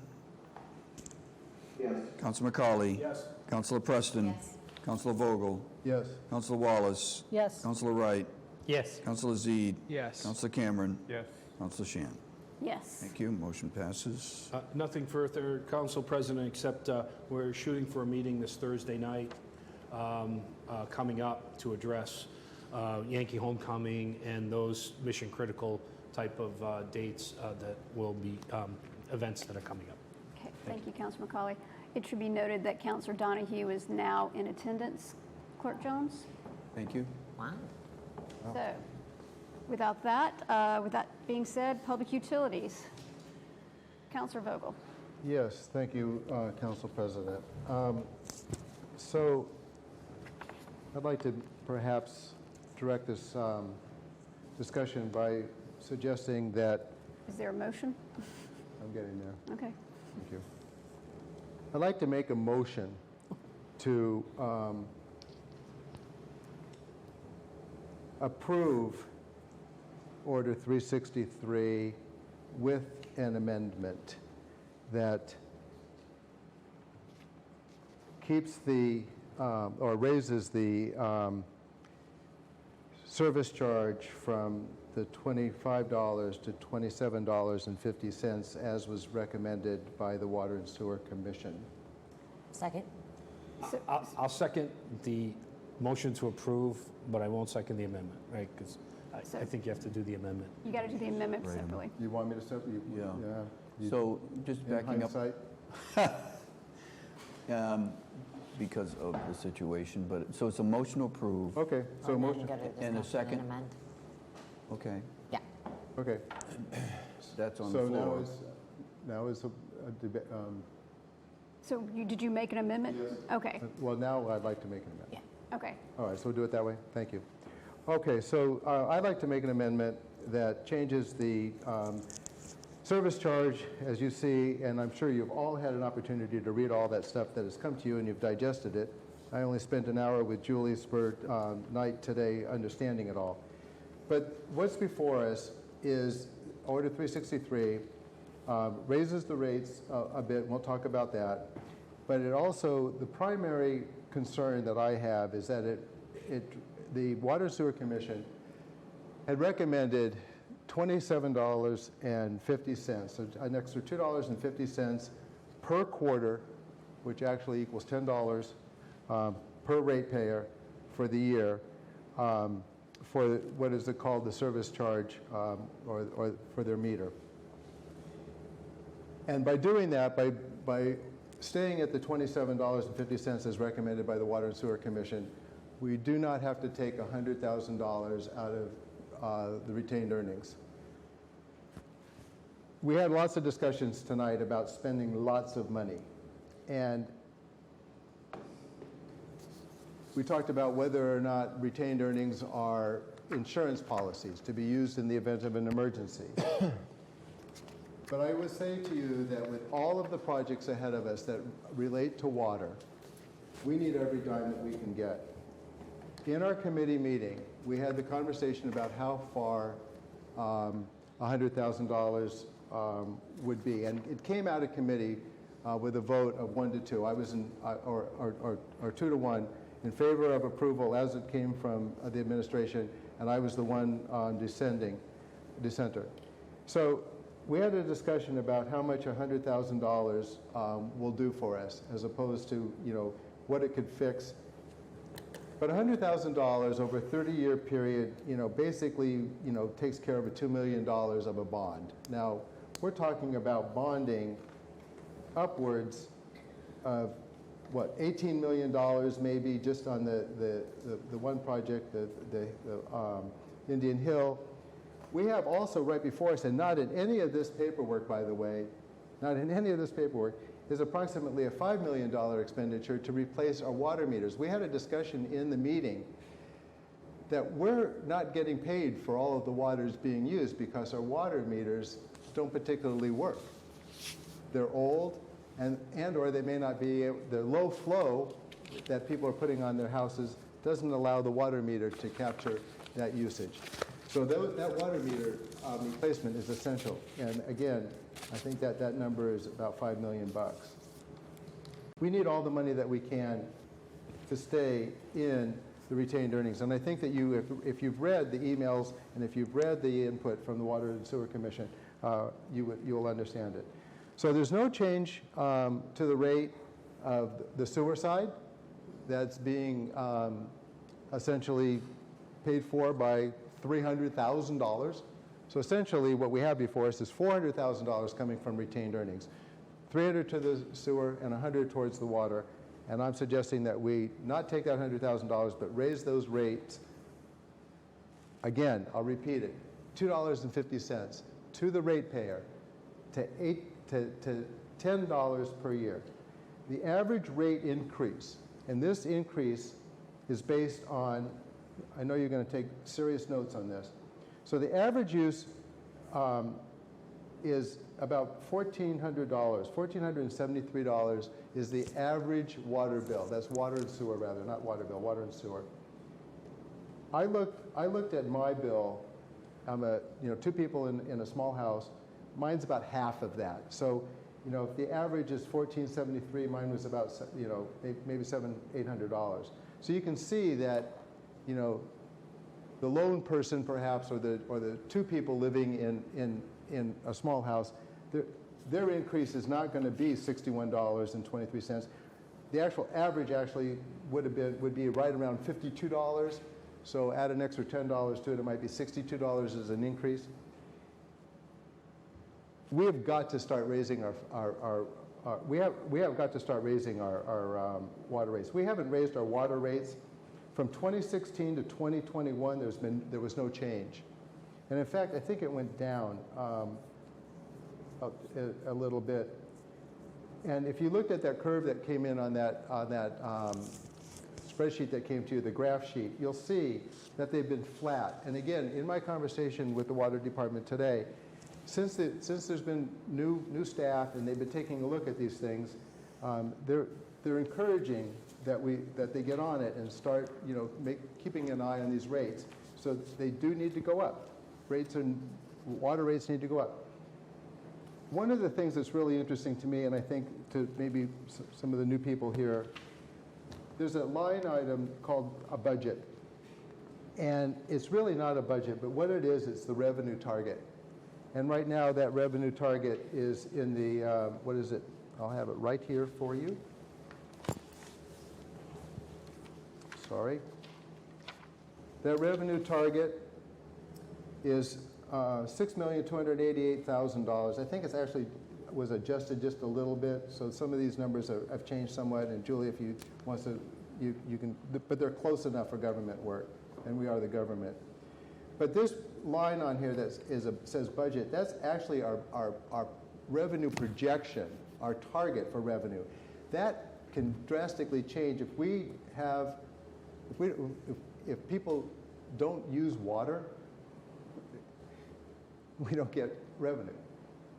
So if we have, you know, a wet season, and you know, so they don't use water, we're liable to not make our revenue target.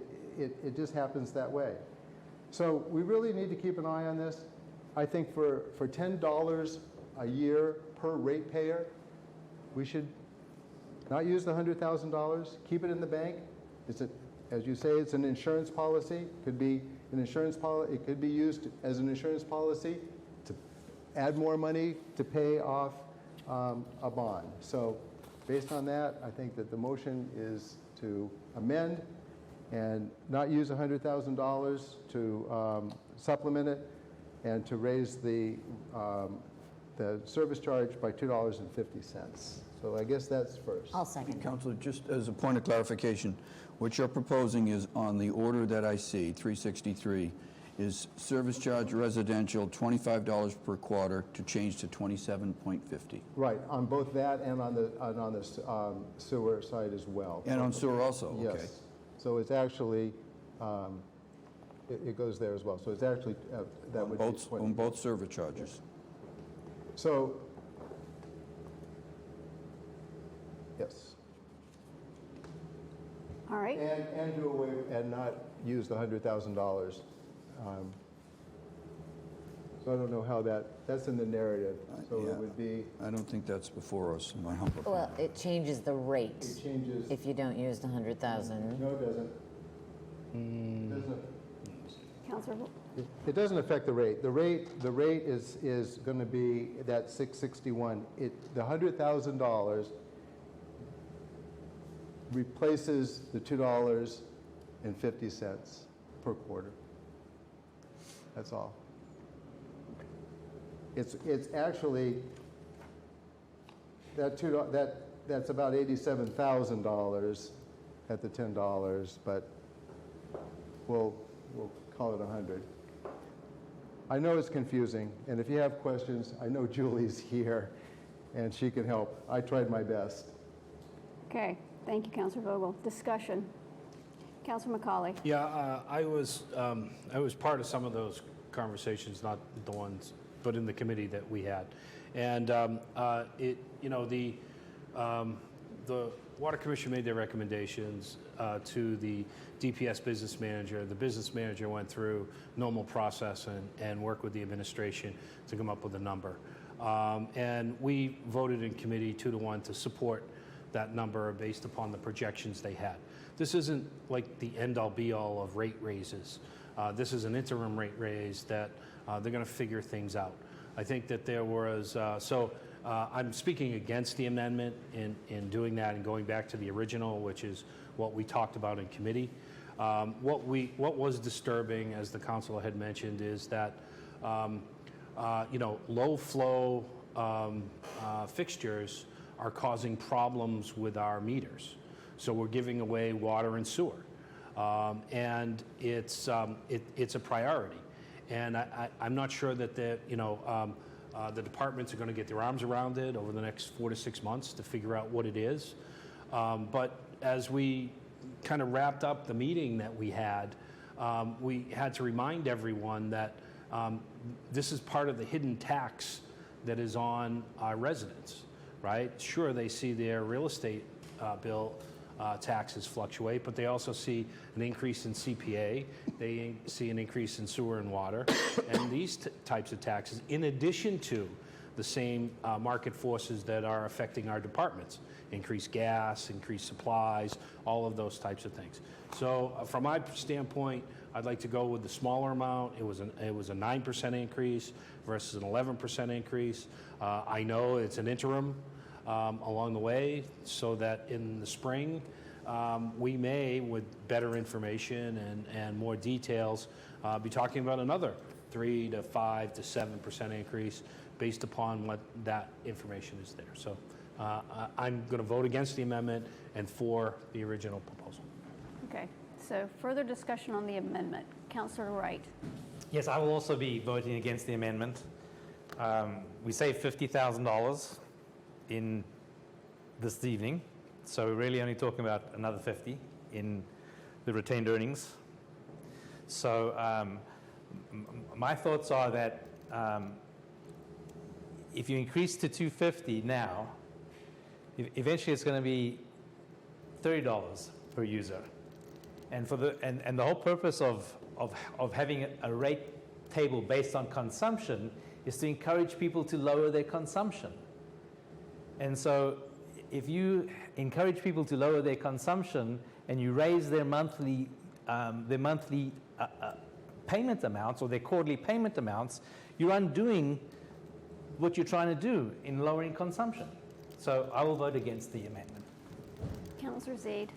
Thank you. I just have a couple thoughts. I also attended the meeting, which was helpful, and I want to say that I appreciate the due diligence of the Water Sewer Commissioners. I chaired Public Utilities last term, so I got to know some folks, but some new energy and just a lot of discussion. And but here are some thoughts for you. First of all, I think what's being lost in this is we're spending a lot of time talking about $100,000, which is important, but we're talking about a 9% increase minimum, right? Whether the 100 goes or not is a question.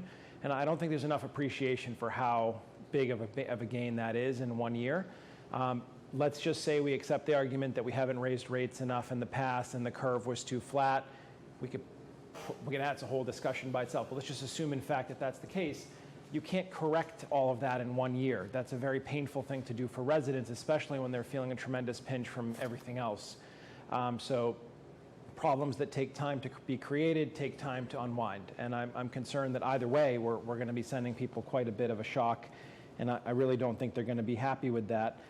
Second of all, I know this is, maybe very technical, but as chair of budget, I feel like I can't resist the numbers argument. But the low flow of the water meter is not a sensible argument to me. It's because this is a lot like the tax rate. They back into the water rate by going through the budget and what the projected consumption is. If the projected consumption was going to be higher, then in theory the rate would just be lower. So I mean, we're kind of rearranging the numbers. So much like we pass a budget, then we get appraisal amounts, we divide the two and we get a rate. Similar thing here. They basically create rates to meet the budget. And if you look through and what we discussed in the meeting, they have a spreadsheet showing, here's what the budget is and here's what the projection consumption, and therefore the rate must be X in order for these two things to reach parity. So it's a similar thing. Eventually we'll fix the meters and the rates, the readings will go up, and then they'll plug it into the spreadsheet and it could be lower unless they just want to spend more money. So I just, I have to say that because it's important to me. Last thing, last couple things are, first of all, another argument we've had many times over the years is whether you raise additional revenue from the rates versus raising them from the flat cost. There's a lot of folks that don't use a lot of water that get upset when we raise the flat cost because they bear that expense versus the people who use more water, say people who water their lawns or irrigate their gardens or whatever they're going to do, versus the cost of the flat, which just hits everybody equally, whether you're one person, if the median is $700, if you're the $200 person, you're going to bear the $250 versus the person that uses $1,500 and doubles the average along the way. Last two things are, I'm just going to keep saying this so it's out there, but the meters is a double challenge. I really do think that we're going to have to crack this nut of the second meter issue at some point, and that there is a problem there with people paying for service they're not receiving. When you irrigate, you don't use the sewer, but you pay for it now. So I do want to push that end of the argument just as much. And the final thing, and the primary reason I won't be supporting the amendment tonight, is A, that I think the rates are already going up a tremendous amount, but B, until I hear exactly what the plan is for replacing these meters, I don't want to support any rate increases. So if it's going to be a bond, I want to see the bond, and I want to see what the result is on either the rates or the flat cost, or I want to see if there's an option for residents who are interested to just pay once and be done with the meter instead of financing it over 20 to 30 years. But it's funny, with all the $3 million, there wasn't anything about meters, but when we go to the meetings, the meters are like the top of the heap because we're having all these reading problems and low flow and all this stuff. So for me, that's the big thing. When there's a plan, and I'm not blaming anybody, whenever there's a plan, just come and tell us we want a bond. I heard last number I heard was 4.9 million, which is staggering to replace every meter in the city. So show me 4.9, show me what the impact is on the rates, and then I think we could talk about it. Until then, I think we stick with the 9, which meets with the budget that we pass. And as I said during budget, it's hard to pass the budget and then come against the rates, because the only place you have to go is retain. 100 grand is not that much, frankly, in either direction, but it helps bring that increase under 10%, and that's got some value to it. So I'll oppose the amendment. Thank you. Further discussion on the amendment? All right, last bite at the apple, Councilor Vogel. Well, thanks. So just a couple things. In terms of vernacular, this doesn't have anything to do with tax or taxpayers per se. Not every taxpayer is a ratepayer, and not every ratepayer is a taxpayer, right? This is a utility. Taxes are taxes. Taxes are on your house. Taxes are CPA. We voted for, the 2% CPA tax, but this is a utility payment. This is your water and your sewer. So let's not talk about putting more taxes on people. Again, we can talk about percentages, and those percentages sound like high numbers, but let's talk about real numbers. Real numbers. The average rate increase, the average, and that's based on $1,473 as an average bill. The average increase will be $52. It'll go to $62 if we pass this amendment. That's, to me, we have to start somewhere. And yes, I'm looking at that $5 million also, and we're probably going to bond it. So if we bond it and we have an extra $100,000, that's half of our payment over the next 30 years, that $100,000. So, I mean, we've done this in the past. We've turned around, and we have not taken the Water and Sewer Commission's recommendation and promptly got into trouble. We did that a few years back. The Water and Sewer Commission people are in it. They're in it. They watch it. You've heard from them. You've read their emails. This is their recommendation. They're professionals. They're engineering types. There's engineering types right here. You understand what that is about. I think that we need to respect these people. They're keeping an eye on it. They're also talking about split rates or graduated rates. So if you happen to be in an income bracket that you can't afford that $10 extra a year, then there could be some adjustments. They're looking at all of this stuff. But in the meantime, we have a lot before us, and $100,000 is a lot of money, and it's cheap. Thank you, Councilor Vogel. All right. Any other questions or discussions on the amendment? All right. Roll call on the amendment. It's a motion to amend the rate to 27.50, water and sewer. Councilor Lane. No. Councilor McCauley. No. Councilor Preston. Yes. Councilor Vogel. Yes. Councilor Wallace. No. Councilor Wright. No. Councilor Zeed. No. Councilor Cameron. No. Councilor Donahue. No. Councilor Shan. Yes. Motion fails. Motion approved on the floor is on the floor. Further discussion on the motion to approve on the floor? All right. Roll call. Roll call on the motion to approve. Order 363. Councilor Lane. Yes. Councilor McCauley. Yes. Councilor Preston. Yes. Councilor Vogel. Yes. Councilor Wallace. Yes. Councilor Wright. Yes. Councilor Zeed. Yes. Councilor Cameron. Yes. Councilor Donahue. Yes. Councilor Shan. Yes. Motion passes. Nothing further. Rules. Nothing tonight. Good of the order. Councilman McCauley. Council President, I just wanted to address a couple of emails that have come in regarding the demonstrations that went on this weekend. There was a report in the paper, and people had noted that there was blocking of the streets and all of that. I want to kind of address those and make sure everyone understands there is a proper procedure and method that we have to have a protest. It's very easy to do. We support, as a community, expressing your First Amendment rights anywhere at any time, and we go about doing that. We do draw the line about blocking the streets and creating public safety hazards along the way. My understanding was the police that were on site were able to speak to the different protesters demonstrators who were out on the street and got them out of the way over time.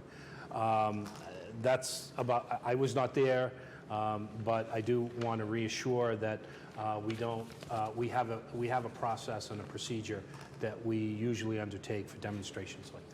Thank you, Councilor Collins. And I will reiterate that. I did speak to the marshal today about that very thing, and he did say that he did have a police person there, and he dealt with the situation as it was. So for the people that did send us emails, we do have a process, and thank you for reiterating that, Councilor McCauley. Thank you. Further items in good of the order. All right. Motion to adjourn. So moved. Second. Roll call. On the motion to adjourn, Councilor Lane. Yes. Councilor McCauley. Yes. Councilor Preston. Yes. Councilor Vogel. Yes. Councilor Wallace. Yes. Councilor Wright. Yes. Councilor Zede. Yep. Councilor Cameron. Yes. Councilor Donahue. Yes. Councilor Shan. Yes. We're adjourned. Thank you all.